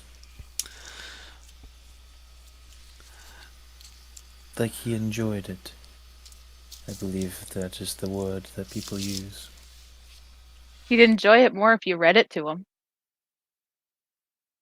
Ava looks at the book, and thus saith unto thine enemy, Fireball. The rest isn't exactly verbally spoken, it's mostly glyphs and such. Oh!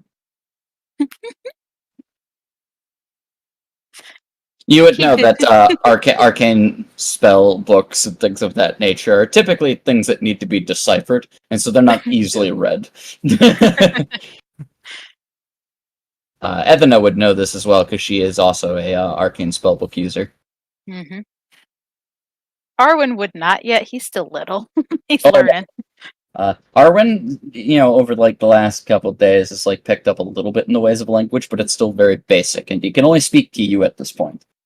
Beyond that, like he does have stories to share. It does seem like he's picked up some merit of knowledge from the things that like he's absorbed. Your bag is very strange. Trust me, anything around me is strange. Ava looks at the rest of the party in the distance.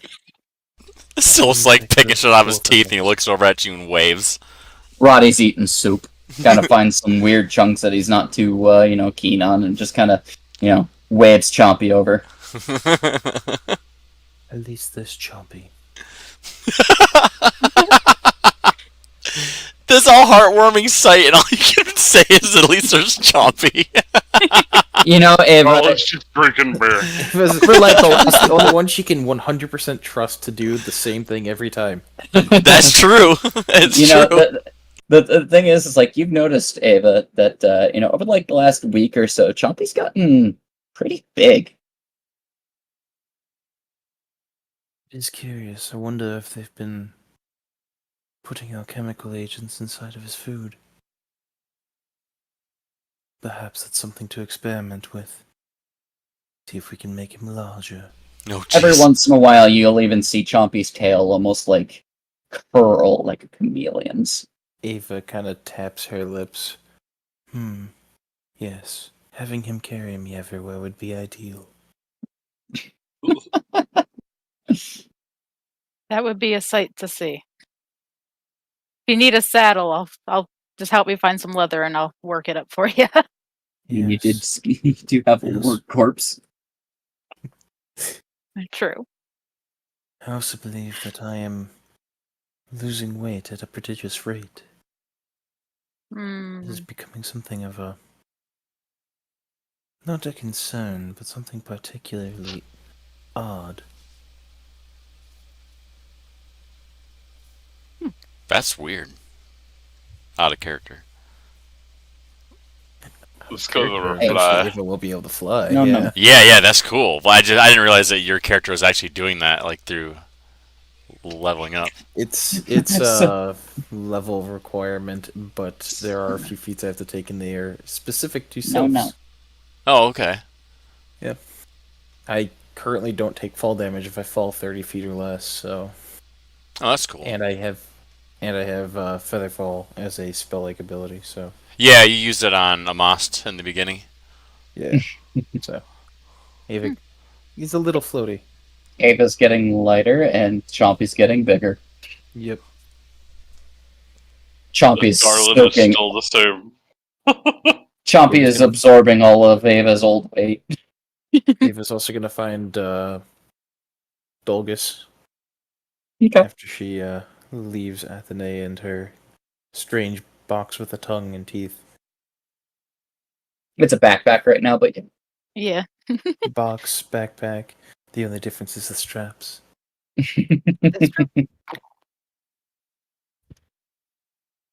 Dolgus, Yeah. What? you should stay up tonight and keep watch. We should not trust Gochin or Sylph after that. Gochin's on watch? No, that's why I'm talking to you. Oh, okay. It'll be a little hard because if I stay up and be on watch, I won't exactly be able to recharge my might from Bakrug, and that's kind of a big deal. As long as you aren't doing anything strenuous, you should be fine. I have some assistance in that regard. She'll cast Yeah. on you. She cast what? Keep watch. She answered for you. Does Chompy require it as well? Probably. He gets kind of grouchy without sleep normally. He will go over to Chompy and cast it on him as well. Chompy licks you, and like your hair goes standing on end. Yes. She just pats him. Randomly, a piece of sausage will fly through the air at Chompy. It's snatched out of the air like nobody's business. When you get big, Still flinched the Very moment nice, Darlin Casey. threw something. What are you saying, Pierce? oh, just Ava patting his hide. When you get big, carry me places. Roll an animal handling check. What does it do, animal handling? I didn't ask whether you did or not. You are in roll it! Ava does animal handling. No, she does Chompy handling. This is more of a. Does Chompy seem to understand your request? So, we'll see how that goes. So, what was the request? Carry her? Yes, at some point when he gets big, gets big. carry her. Okay. Carries you off into the distance and eats you. So, that being said, Chompy does seem to chomp down on the sausage, and you are left to your devices. Ava finds the highest place she can to bed down for the night, even if it's on top of one of the carts. There are there are trees.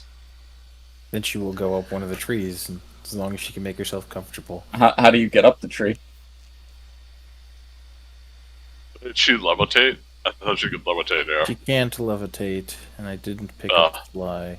Can I toss Yeah, you climb up and there? go. You can get on my shoulders. Let's see. Do I have something that Ava could do to get me up there? I don't have a lot of spells, actually. Syl's just like pointing at his shoulders.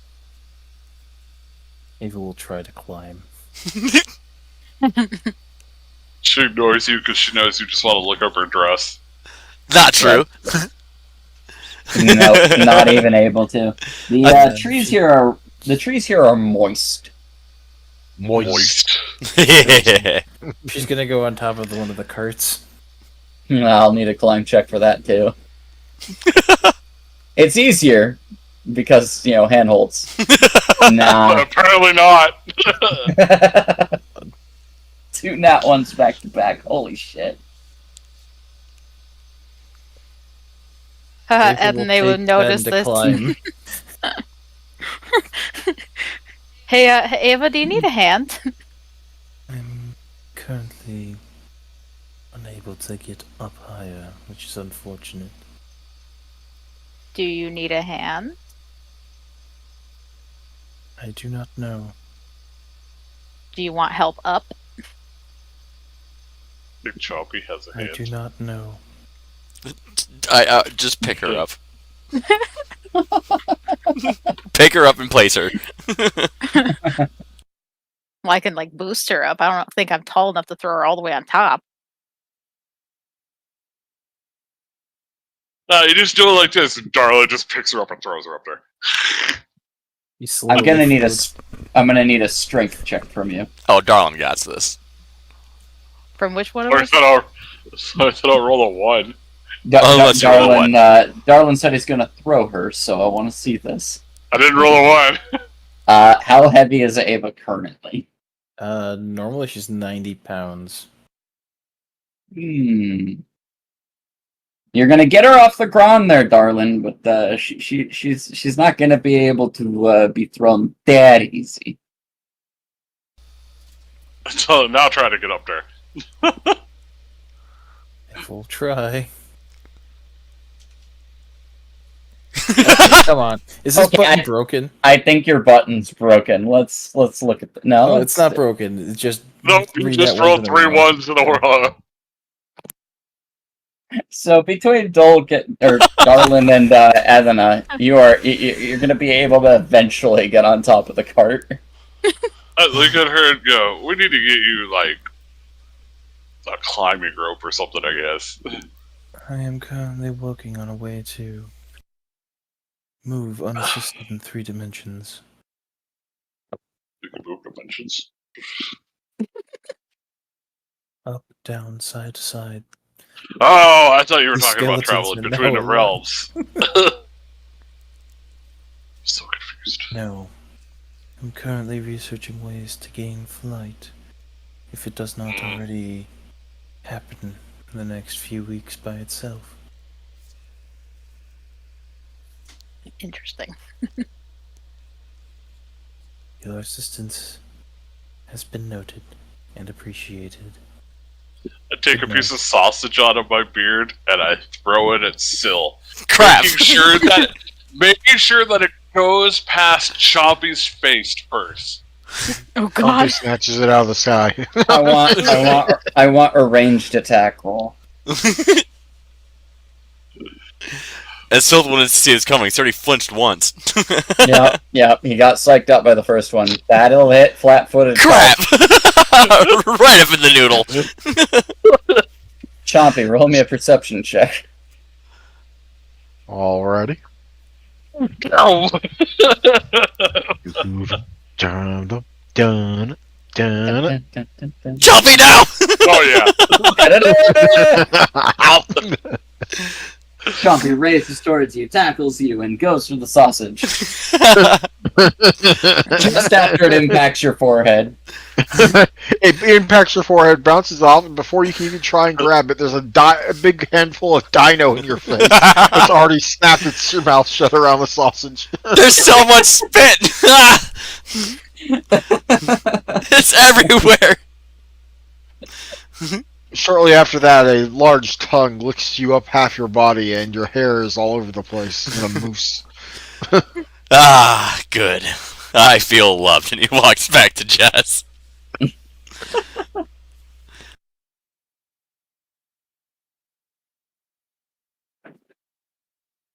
What day? I suppose as you guys begin to settle about, Valana might, make a visit to each of you to a certain degree. As it seems like each of you are kind of separating to your own disparate activities for the evening before bed, or for those of you who are on watch, she would, one by one, ask you each your question. Why is it that you adventure? You asked that? Valana. Valana, the fortune teller. Why is it that we what? Adventure. Adventure. So I'll start with the first in line, although it looks like we've lost Gojin. Oh no. Yeah, we did. Yeah, I think his internet went out. He just went. Poof. He's still in the thingy. It's in Discord, but Is it Yeah, muted he's himself? he's muted. Uh-oh. yeah, that was somebody else. That was Darlin. That was Pierce. Oh. No, I'm Oh. still here. There we go. But Discord decided to do an update. Okay. So Discord! yeah, Girl. let's start with Gojin. Valana would approach you and see how you were doing in the evening, but just ask you the question of why is it that you adventure? Why is it that Why you do are I taking up this adventure? task? I figured it would be good to get out there, see the world, and find out, like, how my brother was doing, how he's able to just go out there and adventure. I want to be like him, and be great like him. So you want be the very best. so you are seeking recognition. You are looking to be a hero of sorts. Yeah. Why is it that you would like to become a hero? Just for the notoriety, or is there something else behind it? I just want to show that I can do just as good as my brother. Because it's cool people are adventurers, so I want to be able to adventure too. And this gets you to that goal? Yep. I'm gonna become stronger, and when I head back to my village, I can tell them all of what the things that I've accomplished. I see. So recognition from your peers in town. Yes.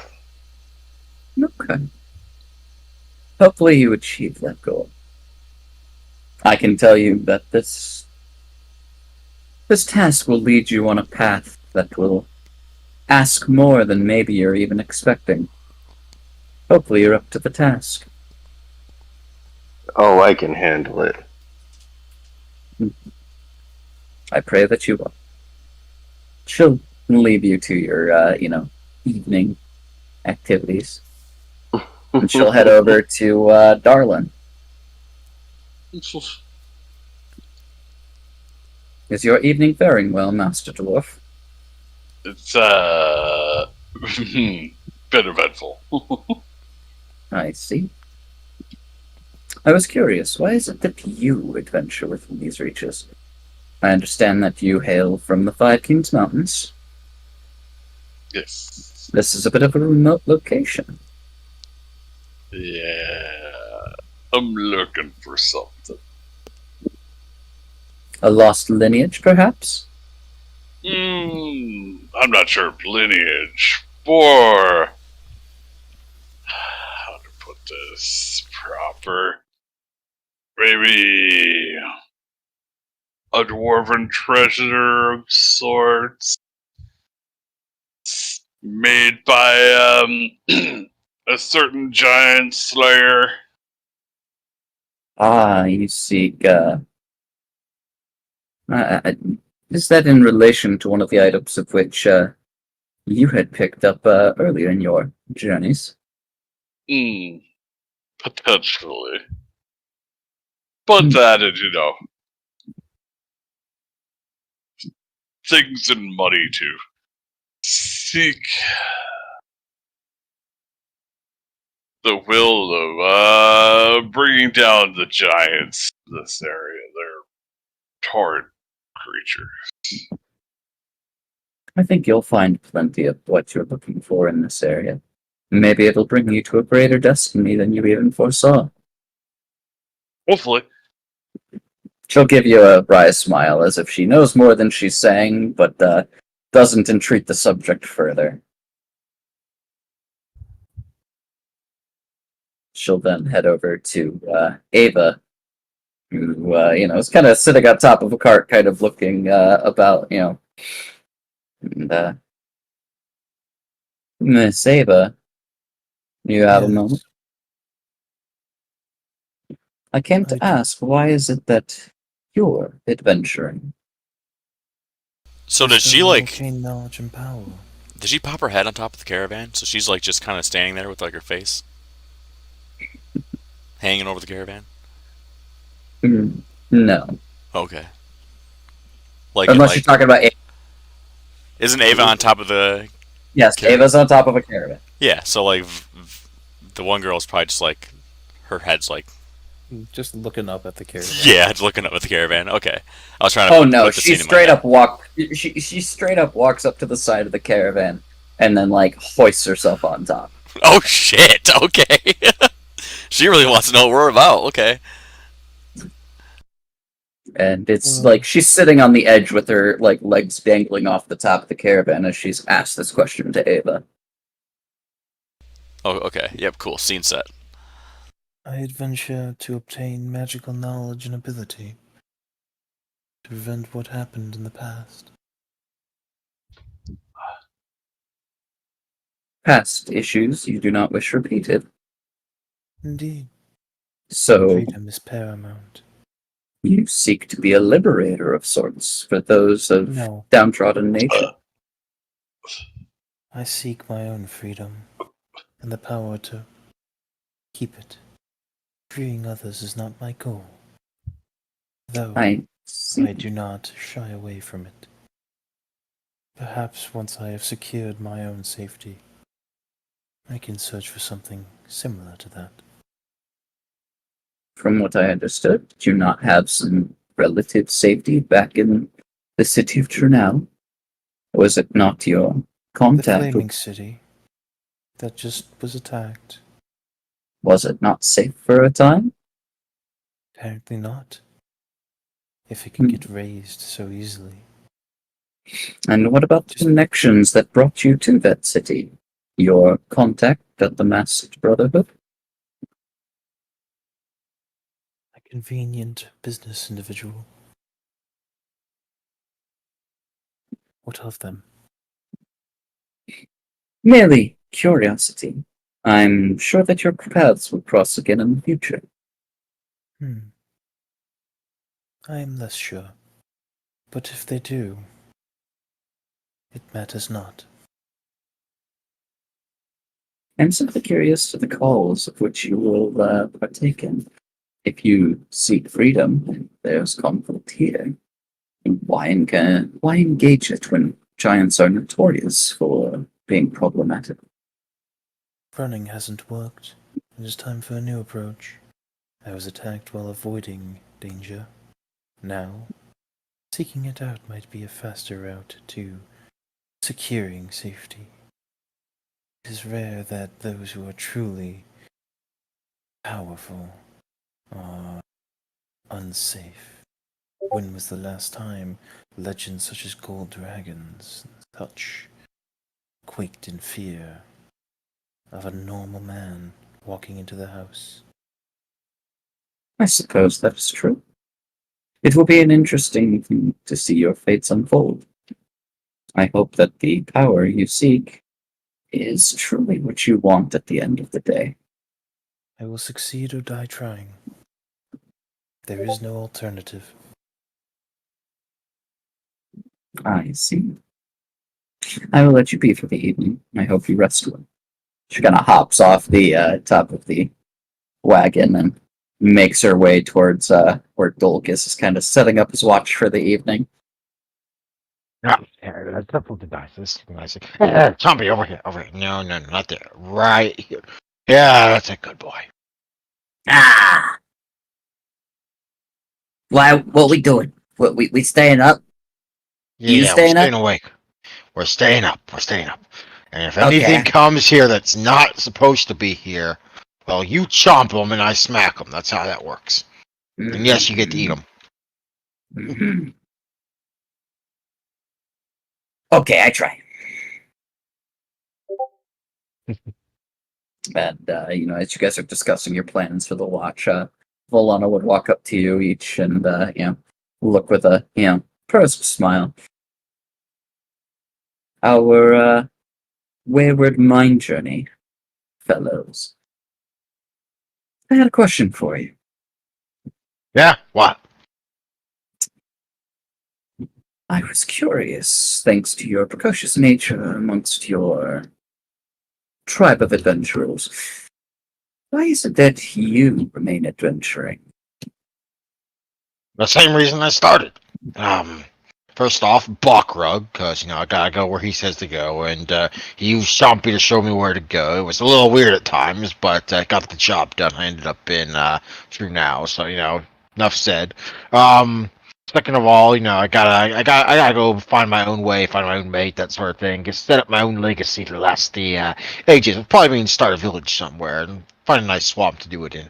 Also Balkrug, because they gotta worship Balkrug. That's important. It's absolutely important. And find more secrets about Balkrug, because Balkrug is also important. And also, I gotta get a tribe going, because the tribe is the most important bit. Aside from Balkrug, because Balkrug is the most important bit. But yeah. Not a I see. What of your current tribe, then? She kind of gestures to the caravan. What of your past tribe? Why not have stayed there to make a great legacy? What? Dolgus is confused. Dolgus sees no scaly kind here.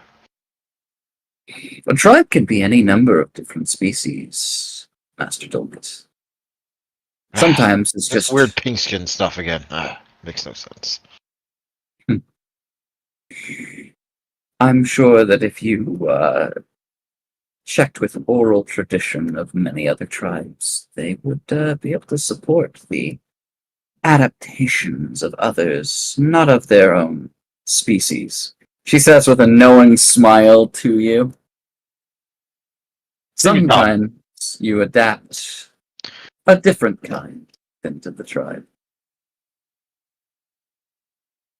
Seems dumb. Anyway. Have I told you about Balkrug yet? He's the most important bit. I know of Balkrug, a dreamer. He who should The not be great woken. dream. Which is why I'm a bit antsy, because, normally you're supposed to make regular sacrifices to Balkrug, and typically it's like, unwanted, like, criminals and the like, but we haven't really been doing that lately, and I'm getting antsy about it, so next time we find some people that are trying to kill us, we're going to keep a couple alive and then, like, sacrifice them afterwards. That'll do fine. Let me ask you this, Mr. Dulcus. Yeah? Every time you go into battle, and you scream in the name of Balkrug, is that not in some fashion a sacrifice in his name?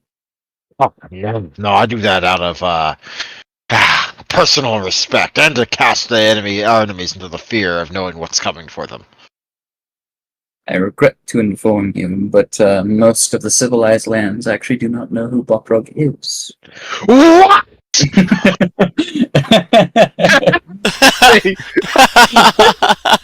Just blew his mind.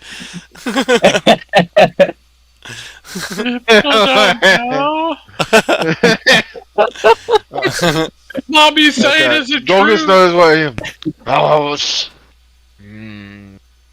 his eyes turn to those around us and here in the caravan.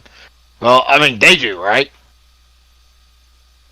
I think they understand that he is a individual of import to you and your mission. But no. All right. I know what we gotta do. I've seen the shaman do it a couple of times, like with the younglings, the hatchlings, especially. Okay, when we make that sacrifice to Balkrug, once we capture like someone that's trying to do something dumb, pink skinny thingy, we can have a lesson about it. Yeah, that'll work. I'll have to talk to them like the hatchlings, though. That might not go well. You think they'll be all right with that? I doubt they'll look well being talked down upon. But if you decided to try to give an earnest effort to explain your interest in Balkrug, I'm not sure what they would say, but I'm sure that they would respect you enough to listen. Each of your compatriots is an adult, in fact, not a hatchling. Well, obviously, but I only ever had to see them teach the hatchlings because everyone else already knew. There are many cultures in the world, and I'm sure that you will learn that everyone has a different view on things. Not everything Yeah, is a as lot of dumb simple views. as That's what's going on there. The world turns in mysterious ways. I hope you are able to adapt to it. No need to adapt. Adapt just mean kill other thing that makes you want to adapt. Not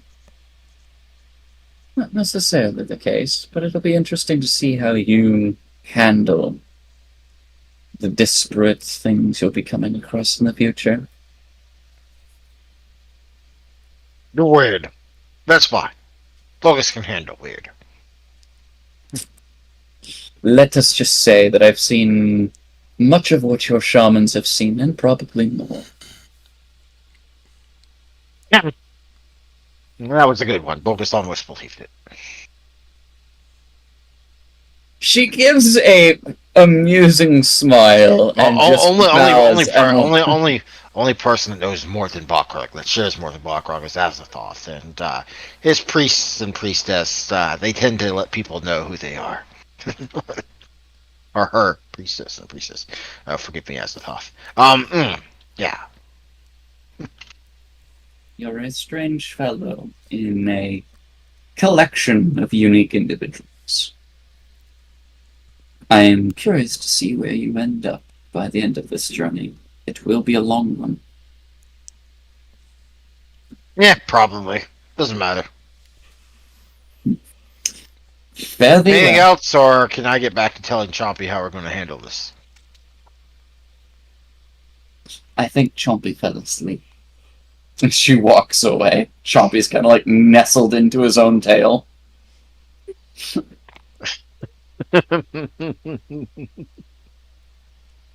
And she makes her way over to Sylph. Out of character, question. Sure.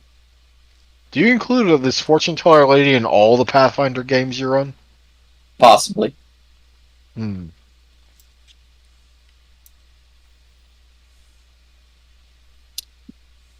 Sylph. Mhm. The fortune teller Valana makes her way over to your station for the evening.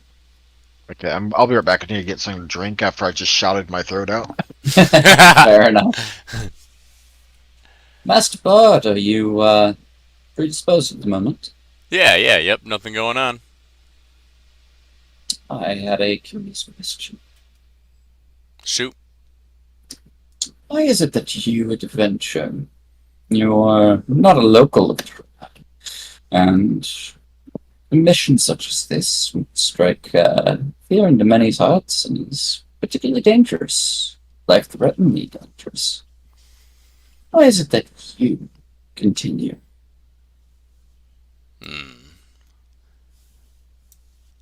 I guess I don't want to be a Landergram. I would like to break out and be more free. I'm sick of turning my back on things, and I have a lot to prove to the Caden Company. You know, R.I.P. I see. Looking to make up for lost time. Looking to prove that I'm not my father. I see. And of your past exploits, I'm guessing that many do not know. No. What is it you expect to get out of your party then? If you're looking to break out of your own shell, this mission is like to be dangerous. I've been finding a lot of resolution within this group. There's a particular someone that reminds me of a past individual that helped me along my journeys. I think I've noticed. She kind of looks over towards Jess and gives you a smile, as if she knows, maybe a little more than, you would expect her to know. Mm-hmm. But I'm yes. familiar with the Landergram family. Yeah, I'm sure you are. It seems to be quite the common name. No, not all that. I was gonna say the region, but I forgot the region of my father. I know that Andoran is where my mother's from, but I forgot the father's area. Taldor. There you go, Taldor. Yeah, I'm sure his name is quite common in Taldor.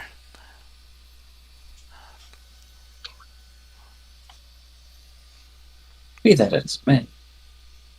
I hope that your history doesn't net you any further troubles. The long road ahead of you and distraction may prove interesting. I don't think I'll ever make the same mistake that I made the last time again. This time I'm ready to face things head first and I guess prove my mother that I'm worth it. I hope that you are. You've got a lot of things to look forward to then. I hope you enjoy your night, Bradley. She'll kind of start walking away. He looks at her like, the fuck? As a random piece of sausage hits you in the back of the head again. God. Thank you. And he goes back to doing his Sylph things again. Because Darlin is now very drunk. Again. And so we land on Evelyn, who is making watch. The fortune teller approaches you. How are you faring, Miss Valo? Well, I'm feeling a little better than I was earlier. I can see from the bottle which you carry. Seems Kogan has been rather forthwith with stores. Yeah, I'm going to have to pay him back for that later. How's the adventuring life going? As adventuring is, It's going. Not what I, planned, but yeah, it's going So why is it that you keep going? for many reasons. I mean, you know why I went to Trunau.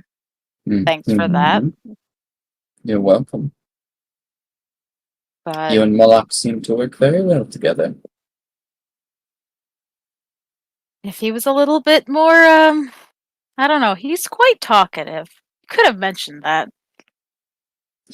I mean, you would be too if you were cooped up with absolutely no other intelligent life form to speak to for a couple hundred years. I mean, I guess that would be solitude and nice for me, but I guess I could see where he's coming from. There's a particular madness from lacking contact with outside individuals. Trust me. Hmm. Yeah. Just look at Togus. That fortune teller couldn't be any more true, out of character. So, continuing the mission. Continuing the mission. Yeah. You do understand that this is likely going to be a lot longer than you expect it to be. I got a lot of life to live. I'm okay with that. I have all my lost brethren that I'm living for. The stories my mom told me. I've got a lot of life I got to live. So Painful, but I'm doing it. So then what do you want out of it? What's at the end of the road for you? You can't just continue bottle to bottle, day to day, and not have an ambition, not have a goal. The mission will be at an end at some point, and something will have to be left at the end. If you asked me about a couple weeks ago, I'd say I had no ambitions at the end. But I think it's time to actually grow. I don't think my mom is happy with me right now. I just have that funny feeling she's not wanting me where I am now.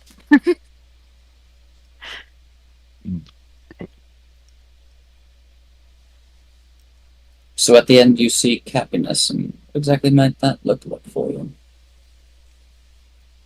Not being such a loner. She kind of looks towards the caravan and the little campgrounds. There's some people here for a start. And there's an entire town that you're helping save, to a certain degree. Maybe by the end of this, your name will even be known throughout the lands of Belkson and Lastwall proper. Will recognition bring that for you? Or are you looking for a little something more?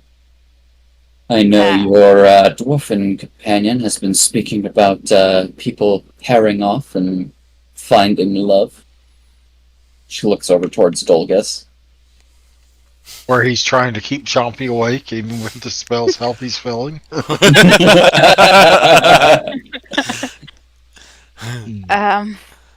really don't care about the fame or anything. I don't know. Maybe. Never thought of having a lover. Not outside of just the random flings and fun through the years, but maybe. I suppose we'll have to see what happens then. Suppose. The card's been saying interesting things for what is to come. And so I figured I'd take the measure of you and your party. Each of you seems to have something you're striving for. Maybe not necessarily sure as to how you'll do, but I'm curious to see how this all pans out. I agree. It'll be interesting to see. I hope that whatever ends at this road, you find that happiness you're looking for, whatever form it may take.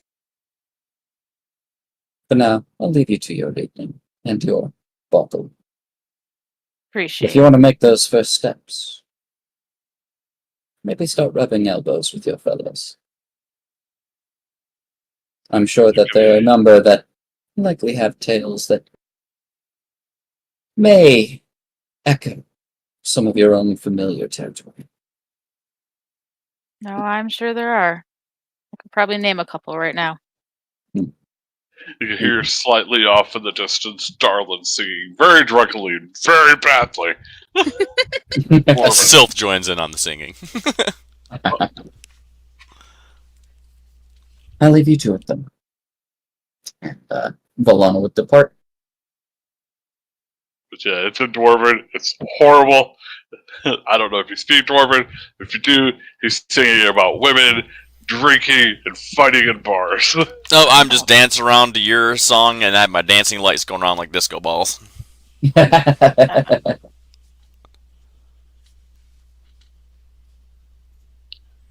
That being said, PCs, you have the opportunity to let me know if there's any last minute things you'd like to do for the evening before we move to the morning.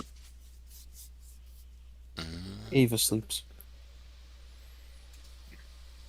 I sit there and read a book with Arwen till he falls asleep. Read a book, read a book, read a motherfucking book.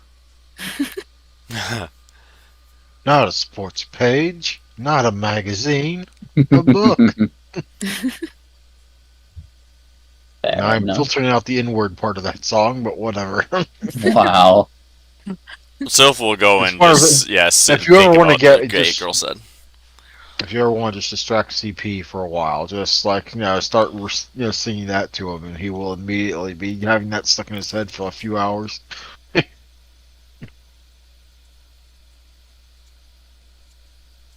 What was that there, Sylph? He's gonna sit there in shock about what the fortune teller said, because she said his real name, and that really threw him off.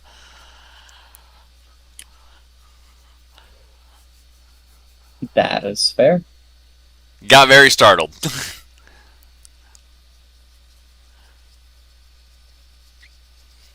Then I suppose that we shall move on to the morning then.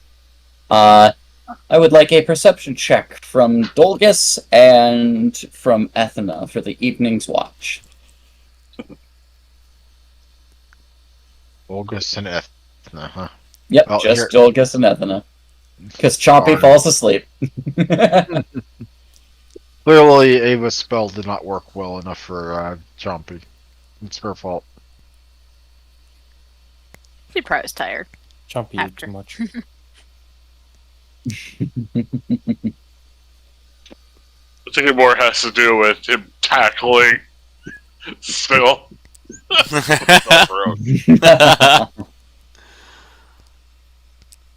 So, Ethna, you stay up, keep watch, read, a little bit of your lingering reading material to Arwen, who does seem to enjoy it a bit. He would eventually fall asleep. The plainlands that borders Ghostlight Marsh seems to remain calm for the most part.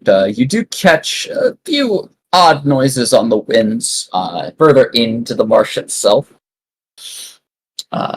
Maybe the occasional roar of something low in the very far distance.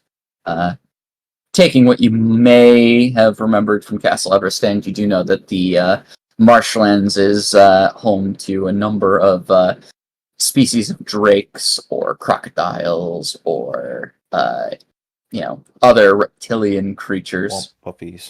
Swamp puppies.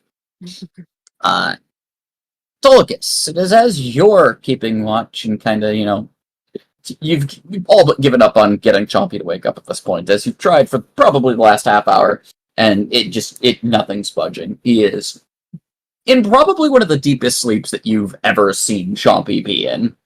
Dolgus knows what's happening. Dolgus realizes that Chompy is having a spiritual communion with Blockrogue and should not be disturbed. But it is after you've kind of given up, maybe about a hour or two later, as you're kind of like keeping an eye on the local environs. Maybe just kind of thinking about what blessings you may ask from Blockrogue in the morning to help yourself in whatever you got to do the next day. You're not sure yet. It'll hit you when it hits you. You do catch the glimmer of light in the distance towards the marsh. 2 little glimmers, in fact, probably no bigger than specks, and they move in tandem. August will stare. And over the next hour, you kind of keep an eye on where these little glimmers seem to be, and it's almost as if something is staring back at you, like you're being watched from a distance. And with that 31, Bachrock's eyes are on me. it's almost as if you're looking at the eyes of a lizard.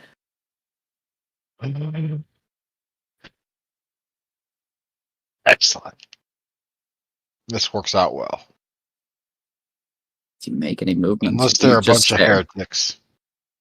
Well, he has to do this job first, but he can be looking from here just fine. So you're making no outward movements towards this presence. Nope. But he will be looking. He will be looking. All right. The So color of looking, these in fact, that if something else comes up from any other direction, he's unlikely to see it. Fair enough. This presence seems to linger for a couple hours before vanishing into the woods.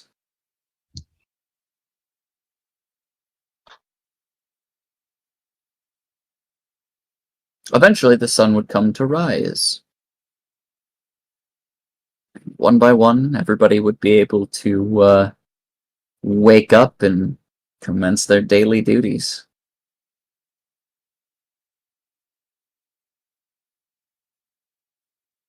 Roddy, of course, is an early riser, as is Kogan, and they kind of start setting things about to get some of the basic, supplies the camp out and about for anyone who would aim to cook. Kogan would kind of head over to Dolgus and, hey there, big fella. You want to try doing the cooking again? Me? Yeah, you. Who said that? Kogan, the half-orc alchemist. The one you've had arguments about in terms of different... he's called you a dwarf before, he's noted... Oh, that guy, yeah. Are you trying to skip out on work again? Is that what this is about? Nah, you guys told me I wasn't allowed to do the cooking anymore, so I figured... Well, I didn't tell you that. They did. I don't know. Some pink-skin worrying thing, crap like that. I don't know. Weird. You doing okay? You look like you got something on your mind. It was difficult as all hell for, to keep Chompy awake last night. I mean, I think he fell asleep most of the time. He was having a message from Bachrock, though, so I know whatever happens today, it's going to be important. I see. Yes, life and death important. So, plan on doing the cooking then, or... No, I gotta wait right here for when Chompy wakes up. I can't miss any movement he does. It might be the signal Bachrock is sending me. I see. You see anything in the night? Well, just between you and me, I think I saw a really lovely skilled lady out there. I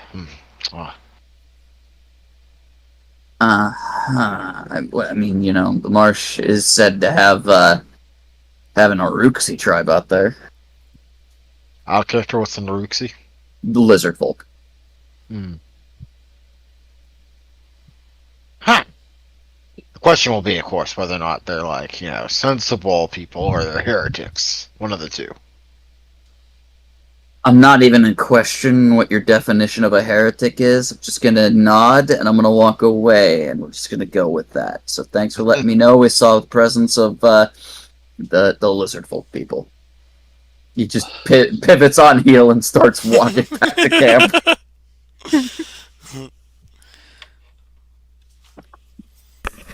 Roddy would approach you, Evan, and kind of go, "Yo, you ready for the morning?" As ready as I'll be. What's up? Not much. Just coming to check in and see whether noted anything weird or odd in the night. No, not really. It's been pretty quiet over here. Oh, okay. I suppose that's good news. Better quiet with what's been going on lately. Yeah. Not another one of us getting jumped, randomly or getting brutally maimed by any regular standard. That is quite nice. Now, who's cooking? Have we figured it out yet? I don't know. I think Kogan was supposed to ask Dolgus if he was going to cook. Oh boy. What's the old boy for? Thought the soup was all right. Man, soup was fine. It was a little weird. Yeah, a couple stringy bits and just fed him to Chompy. Kind of tough to chew on, so just he'll eat anything. Yeah, true. I'm actually kind of surprised he's not awake already. Normally, he's like one of the first people at the mess tent, ready to just eat whatever people drop. The good thing Arwen can't walk.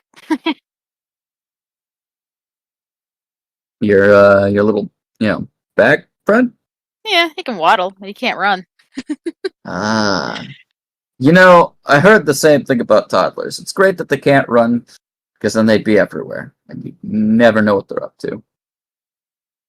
I think the same principle might work here. Can run. What are you on about? Out of character, sorry. They can't run far.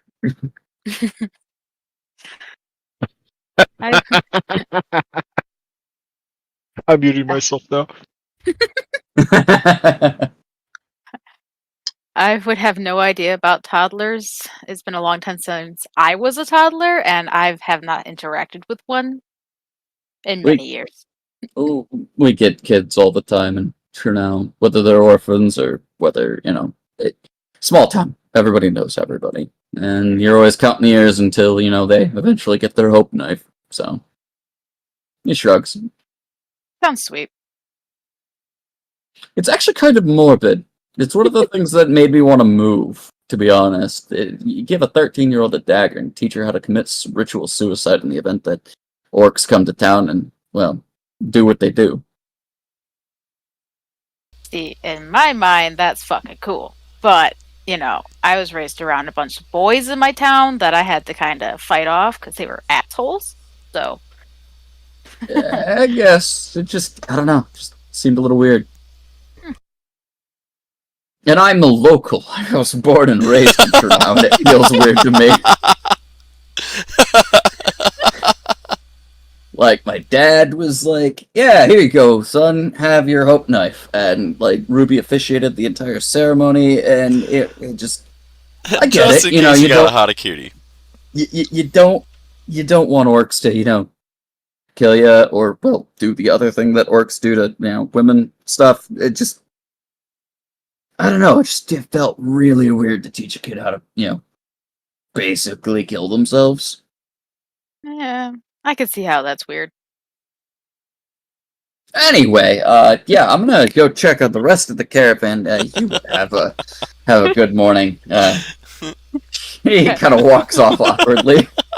Edna would just kind of scream off, if you need to talk to somebody. Maybe. We're gonna make sure that Sylph's actually awake, doing things. Yeah. Good luck. Does that finger gun thing towards you, and then heads off to find Sylph. Edna will go try and find Kogan to see if Dolgus was convinced into cooking or not. You see Kogan's heading back to his wagon, and Dolgus does not seem to be moving. Oh. Kogan, am I cooking today? I was gonna do it, but sure, if you wanna. Let's see if what I can do first. Understood. Good luck. Gonna need it. Gochin, Ava, y'all up and about? Yeah. Did Ava fall asleep on top of the wagon? Yeah. Okay. Did she fall You go, off? Jenslik. You wake up on top of the wagon. How you getting down? Jumps. All right. So you see Ava hop down and pull a Mary Poppins, but no umbrella. Kinda float down, yep.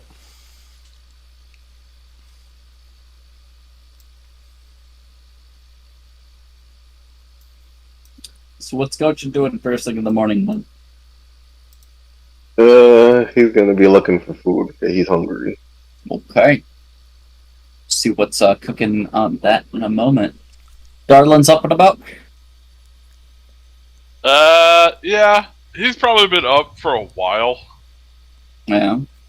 Just getting his armor ready, making sure his beard is groomed. Mm. Waiting to see if Ava falls off the wagon or walks off. You hear no disturbance outside, so... Rob, who knows? She might not even be awake yet.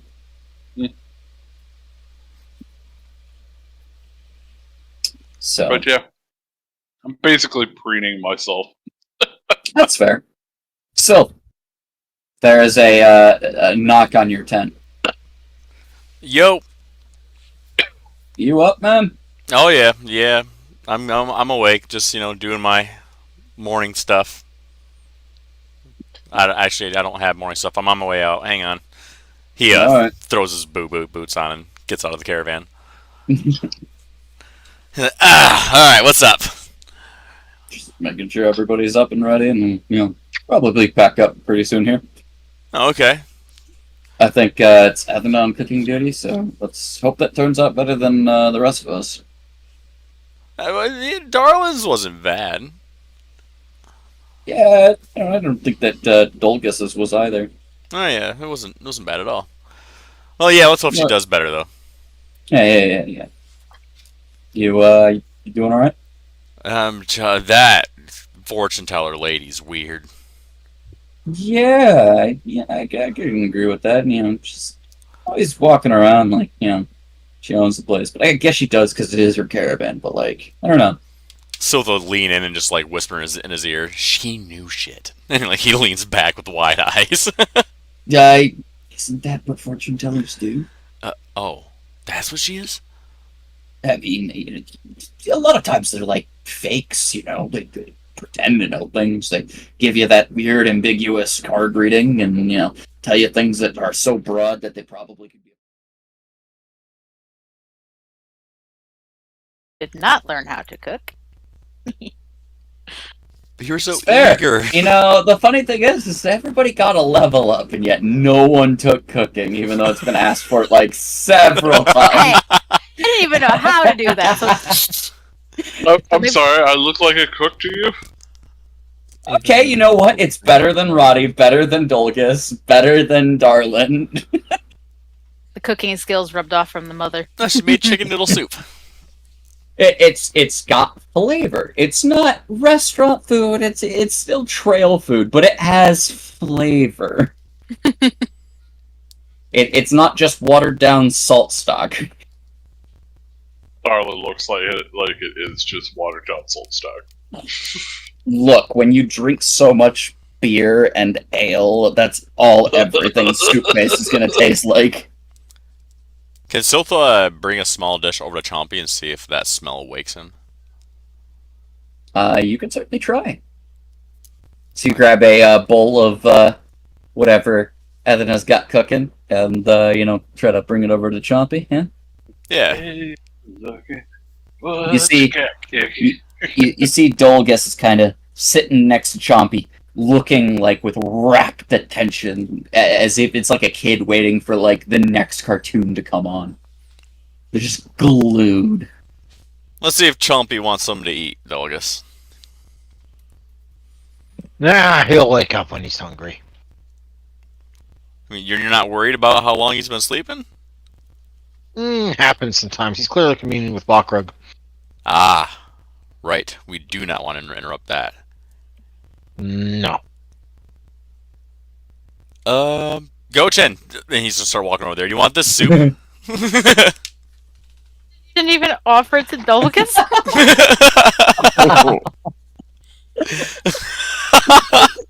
He was right there. I didn't even think about that. It's Astopa's walking away that, like... I'm so sorry. I didn't even. Go to him, oh, thank you, and he'll grab the soup.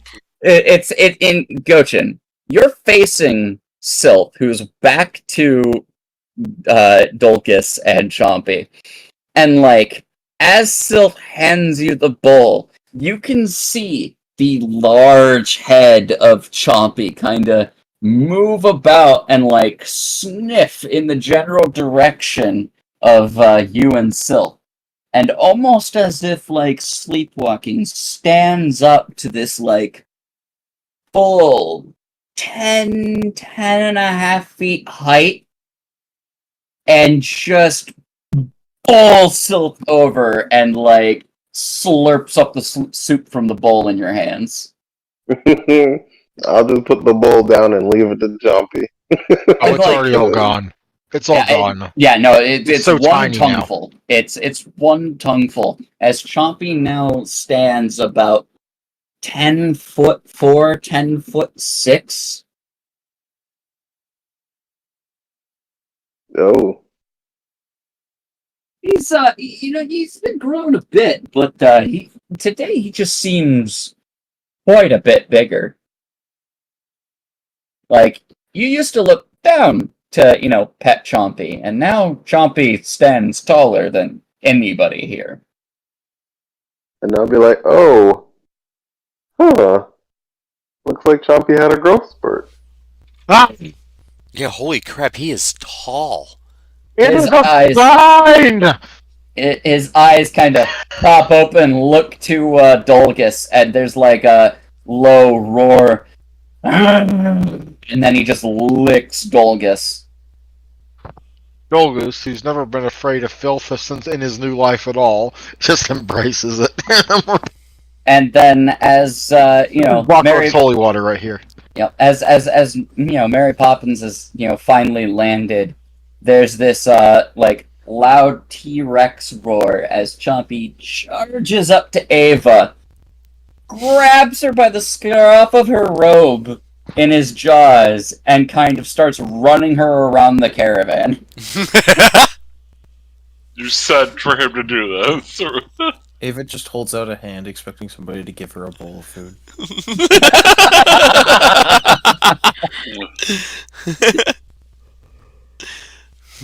Look, Ava, you're riding Chompy. No, she's being carried by Chompy. I'm saying he's more being carried than riding. We're being optimistic here, guys. Asmodee's gonna bring a bowl, get a bowl prepared for Ava, and take it over towards her. Ava, I think I need to make you that saddle soon.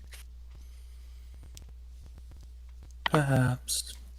As Chompy is now large size. That's just awesome. Well, looks like you were right, Dolgus. Balkrog was actually talking to Chompy.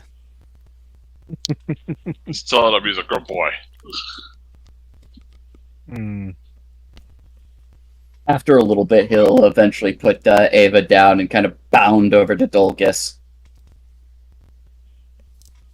I got to see so much! So much!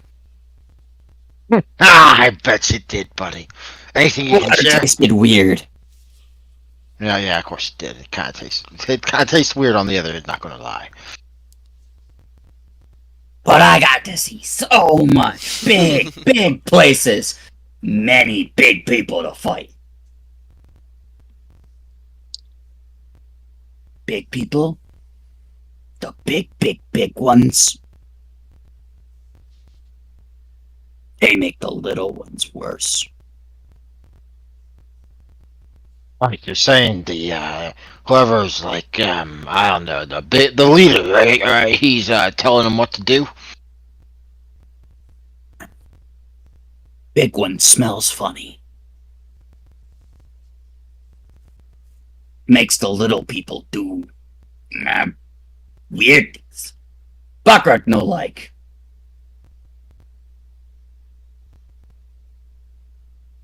The big one's gonna make Backrot not a fun place. Big ones think weird, bearded, furry, sky god thing better than Buckrock. Golgus will reach one hand up to calmly pat the underside of Chompy's chin. Only possible because Chompy's kind of halfway leaning his head down. Mm-hmm.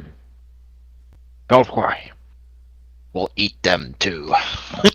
Ah!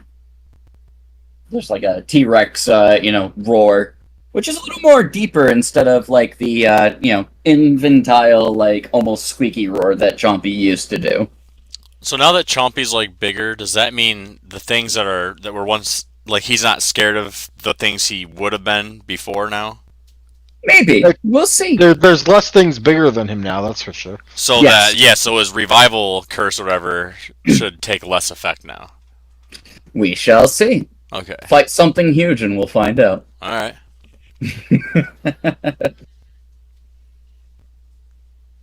Let's just say that Chompy has a minor boost of confidence until proven otherwise. Oh jeez.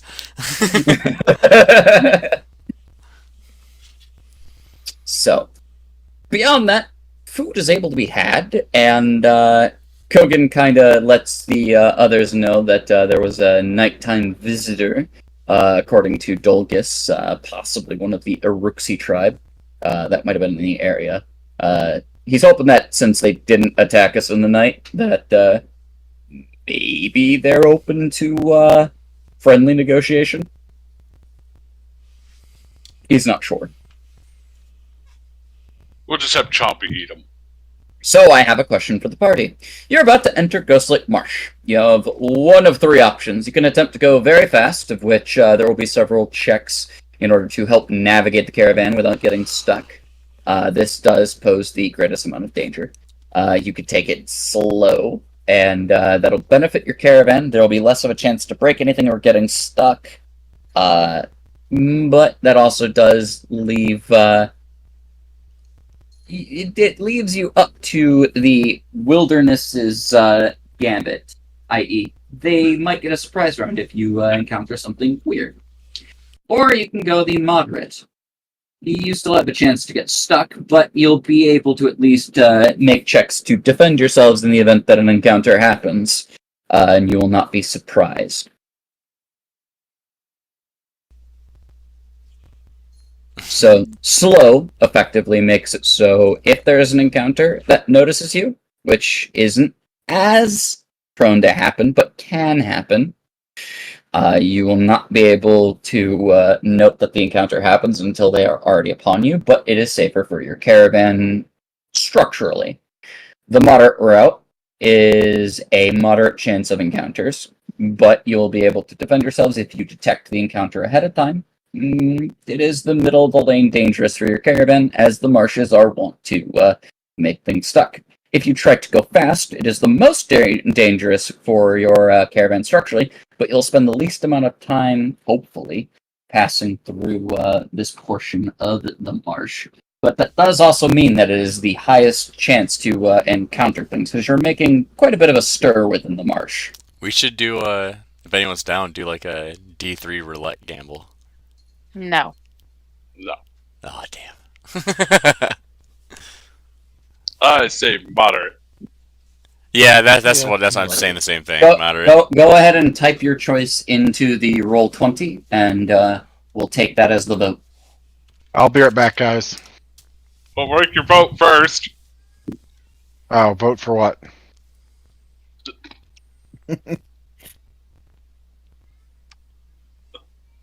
Okay. Oh shit! Well, Gochin was outvoted. Gochin was definitely outvoted, so it seems like you guys will be going moderate.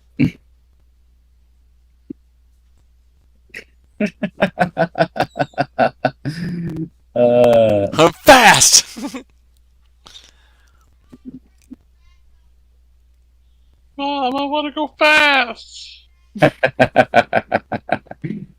All right. So, since we've been picking on Sylph all day, Sylph, go ahead and give me a D100. Oh God! Damn it! And this is where Sylph love it. shines. Yeah. Middle of the road. Y'all took the moderate route. Alright. I will need... Belgus isn't here right now. Oh wait, is that Andrew? Get back. Andrew, I need a survival check from you. Okay. We'll do. As you are driving one of the wagons.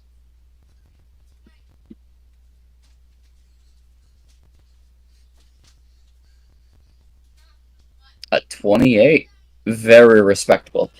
You are able, as caravan driver leader, to help the caravan navigate its way into the marshes, avoiding as many of the pitfalls as you can as you venture in deeper. Thanks to your expert survival skills, you could tell when a shallow looks a little too deep. Maybe some of that old muck marsha dwelling from your previous tribe has come in handy.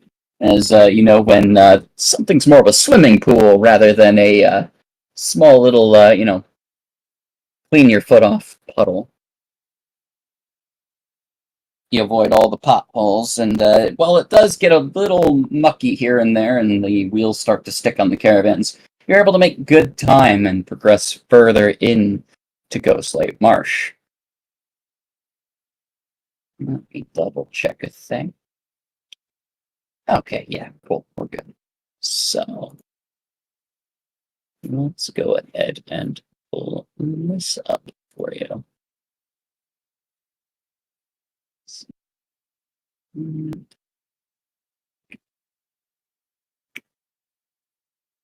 Let me get a... I mean, it probably helps warding off the alligators with Chompy nearby, hopefully. Oh, certainly.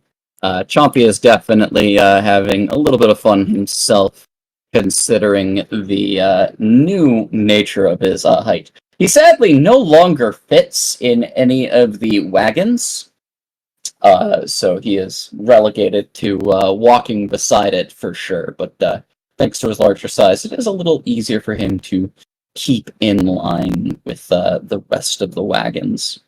At one point during the trip, while we pause a bit to decide which way to go next, he's just going to sneak on up behind Roddy and just wait there with his head like an inch away from Roddy's back. And then with a sharp puff of his breath. Here's the thing. So Roddy is one of the drivers for one of the wagons. So his back is to the back of one of the carts. So you kind of you get to. You're telling me Chompy in his new size can't lean over said cart. Not in that regard. What ends up getting to happen is more like a Jurassic Park. Like you see the head of the T-Rex slowly push past the point of view, like he's passing the wall of the caravan, kind of hiding himself, and then like doing the whole like breath sniff. I would like a stealth check from Chompy. Okay. This is against Roddy's passive perception, as he's not expecting for the dinosaur to necessarily fuck with him. Chompy fails. Chompy doesn't know how to sneak. he hit a puddle, and like Roddy kind of looks over and goes, "Hey, hi, Chompy. I hope you're having a good day. You get bigger. Good luck for you, man." Chompy takes in a deep breath.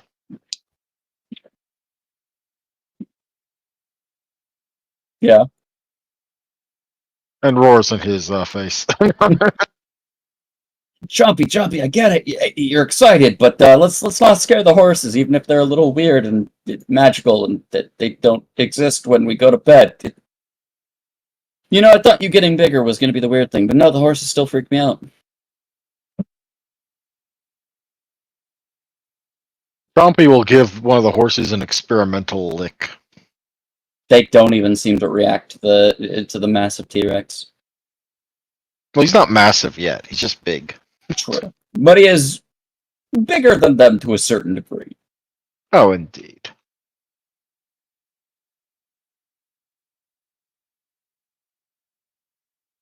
But yeah, no, they don't seem to react like normal horses do.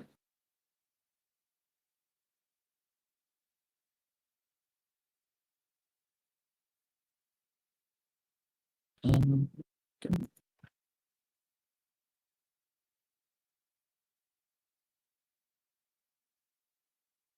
Anything else come up as we make our way through? I do need perception checks as you guys are moving about.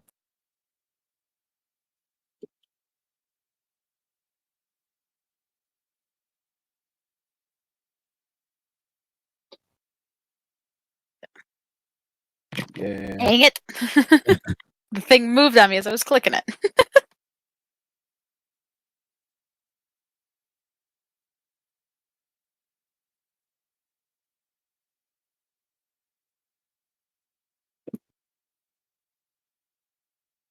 It's beautiful. Look at that lovely number.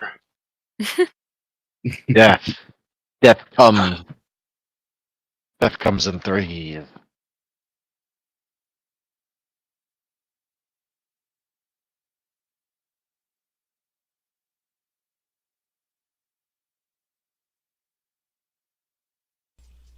need a check still, Anna.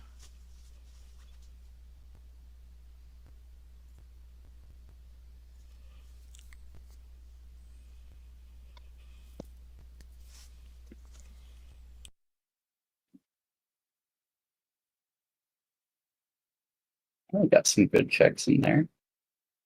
Gochin with a 31, Dolgus with a 21, Chompy with a 20, and Evana with a 28. That is solid.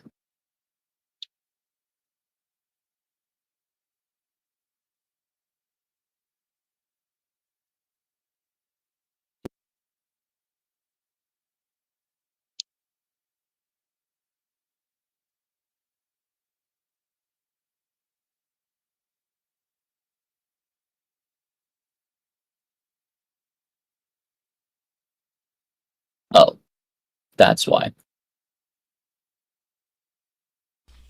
It's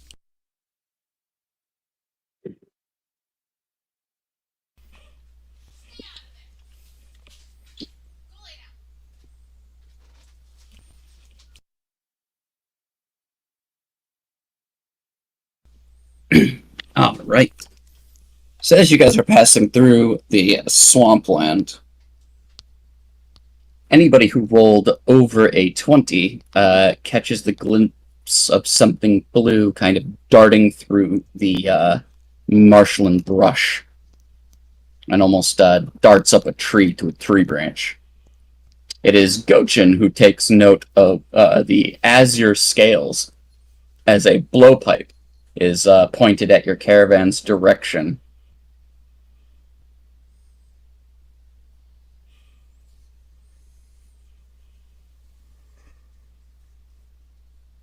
Does Scochin say something? Gochin's dead. I think Gochin Gochin is is not. Sad days. Oh well. Did one mute himself again? Probably. He's unmuted now. He's just. Oh, Oop. there he goes. He's gone. Yeah, he's dead. He's dead. He's not coming back. another axle broken. Can you He's hear me? alive. I heard something and then nothing. Yeah. Heard nothing? There he you is. go. Yep, there we go. Okay. Okay, so yeah, Gochen yells out, "There's somebody over there. He looks like he has a weapon." Can we see it now that it's pointed out? Yes, you look up and there is a lizard folk that is pointing a blow dart gun at your caravan. Yeah, Dolgus is absolutely unfazed, other than in fact he looks excited, and he will wave a hand, kind of give a wiggle, and call out a traditional lizard folk greeting of some kind. What languages do you speak? I speak Draconic for sure. Okay. So you're saying something in Draconic? Yep. What is it that you say? I have no idea what a traditional lizard folk greeting is out of character. Surprise me. as Dolgus is not very charismatic, so I want to hear what Dolgus thinks is a traditional, you know.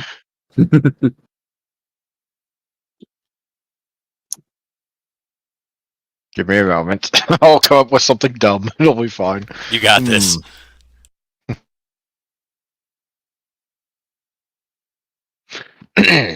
Up to there, shiny scale. How goes that eye?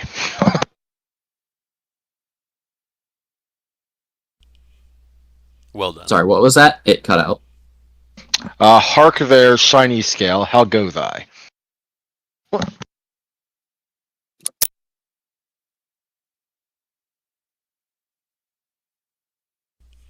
You are in lands of the Eruxis.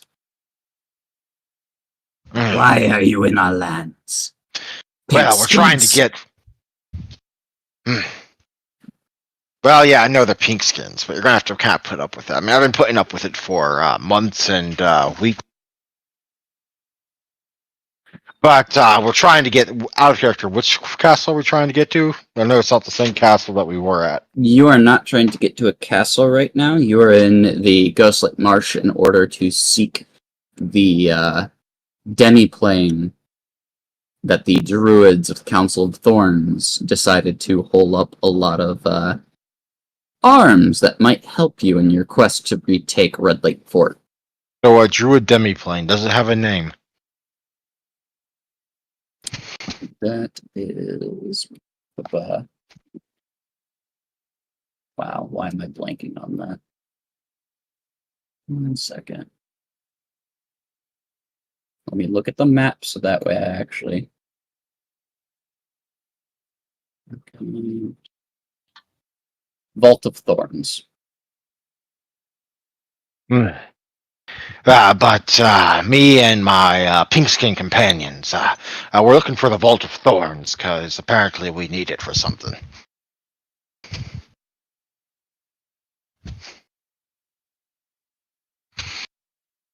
You seek ancient druidic place of the Yes. elves. Yes, that one. The pink skins with the pointy ears, that's them. They come in many colorations. Pink is subjective. Well, I mean, they do have that that dark meat variety, I suppose. You speak our tongue very well for a fur-faced pink skin.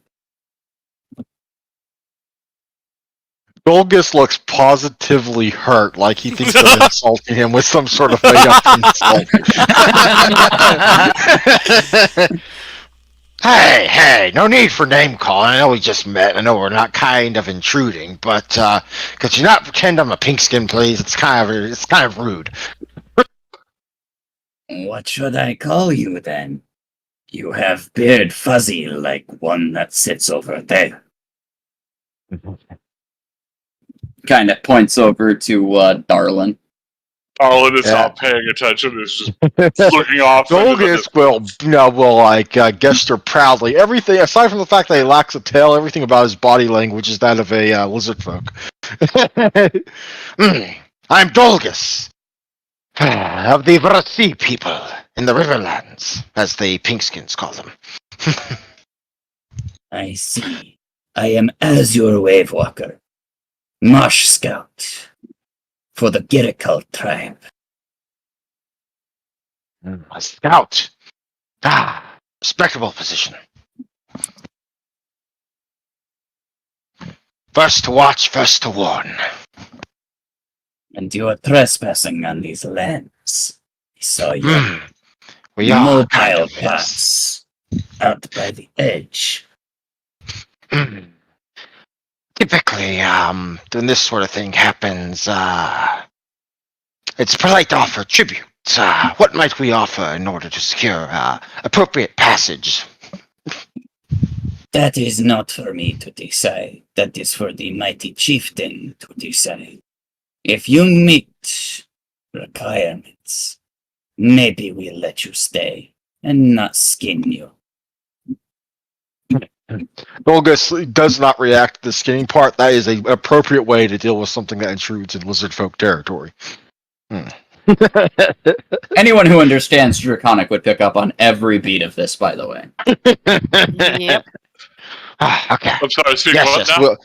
We meet with Chieftain. We meet with Chieftain. We try to meet his demands. If we don't, y'all try to skin us. Sounds fair. These All things Darlin happen. hears is jibber jabber.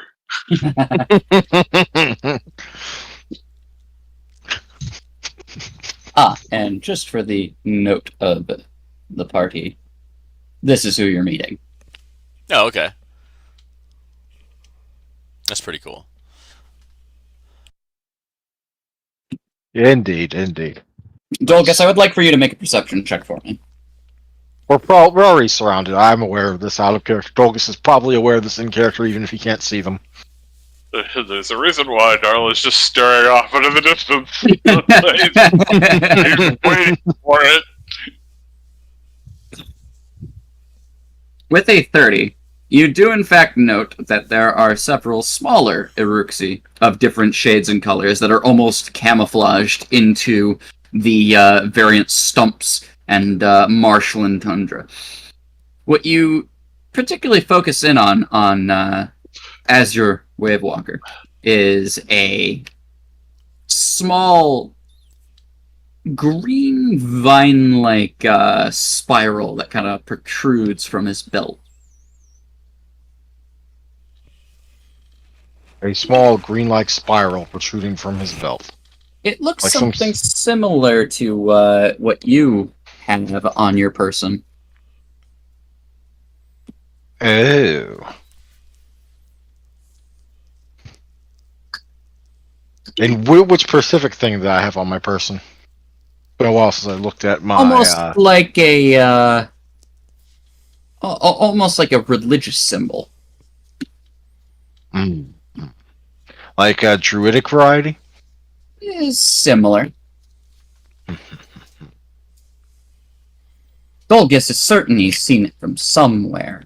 Just might not be putting his finger on it. Holly and mistletoe? No, more like it's representative of an entity. Ah, some sort of weird holy symbol. Maybe a great being that also has a curled, portion to it. Maybe like a tail. Ah, interesting. Before we get started, what's your patron deity here?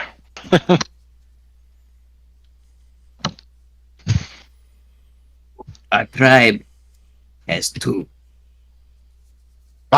Twin patrons. Yeah. Gazra and Bakra. Bakra, yes. Gazra's all right too, yes. I think we can talk this out, yes. Follow. Make an emotions out to place. And you will be taken. Right. Alright. And he'll switch back to Goblin. This is for all you pinkskins. Follow the line, and no one steps out. Roddy just kind of looks. Did anybody else catch that at all? Nope. Yes. We're gonna go talk with Great and Mighty Clan Chief. He will decide what we need to do to assure safe passage, and if we don't meet their demands, they try and skin us. All standard procedure. Not sure I've really followed the whole skinning thing, but I mean, we could, All standard procedure. do we have a choice? when we No. we could kill them. Yeah. If we're lucky and we fail, maybe they'll sacrifice us to Bakra. That'd be about the best end we could get. I look at Syl as he's like, we could kill them, and I go, I'm pretty sure we're surrounded already by the looks of that bush, that tree, Oh yeah, Wouldn't be the there, first time. there. Dolgus just starts pointing them all out. Dolgus, you think you probably get a number of like maybe 10? Oh yeah, we fought those odds. Dolgus is aware that there's probably at least 20. Always assume there's double. But I suppose if the group is willing to go along with it, Azure Wavewalker will guide you. I have a dinosaur, therefore by right, my choice is the correct choice. The Girikal tribe will await you at their village. Can everyone see the map? Yep. Indeed. Effectively, you guys are coming from the western side, and that will be where your carts are at. But welcome to the Girikal Tribal Village in Ghostlight Marsh. We're going to go ahead and hold it here, and we'll pick up next session with what diplomacy might be able to be had with the Girikal tribe. Please don't put a wedding dress on any of these little lizards.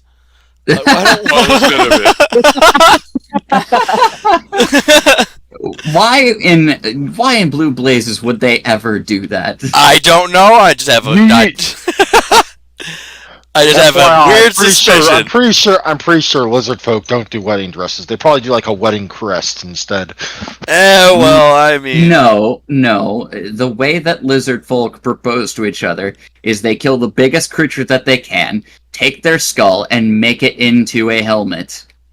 And then use that with whatever fancy, nature things that are around, and, encrust it with that. So this is how Roddy dies. Which Okay. means I got to kind of watch out for Chompy. Some of the males might think that they can kill him and present his head as a trophy. That just won't fly. yeah, nope.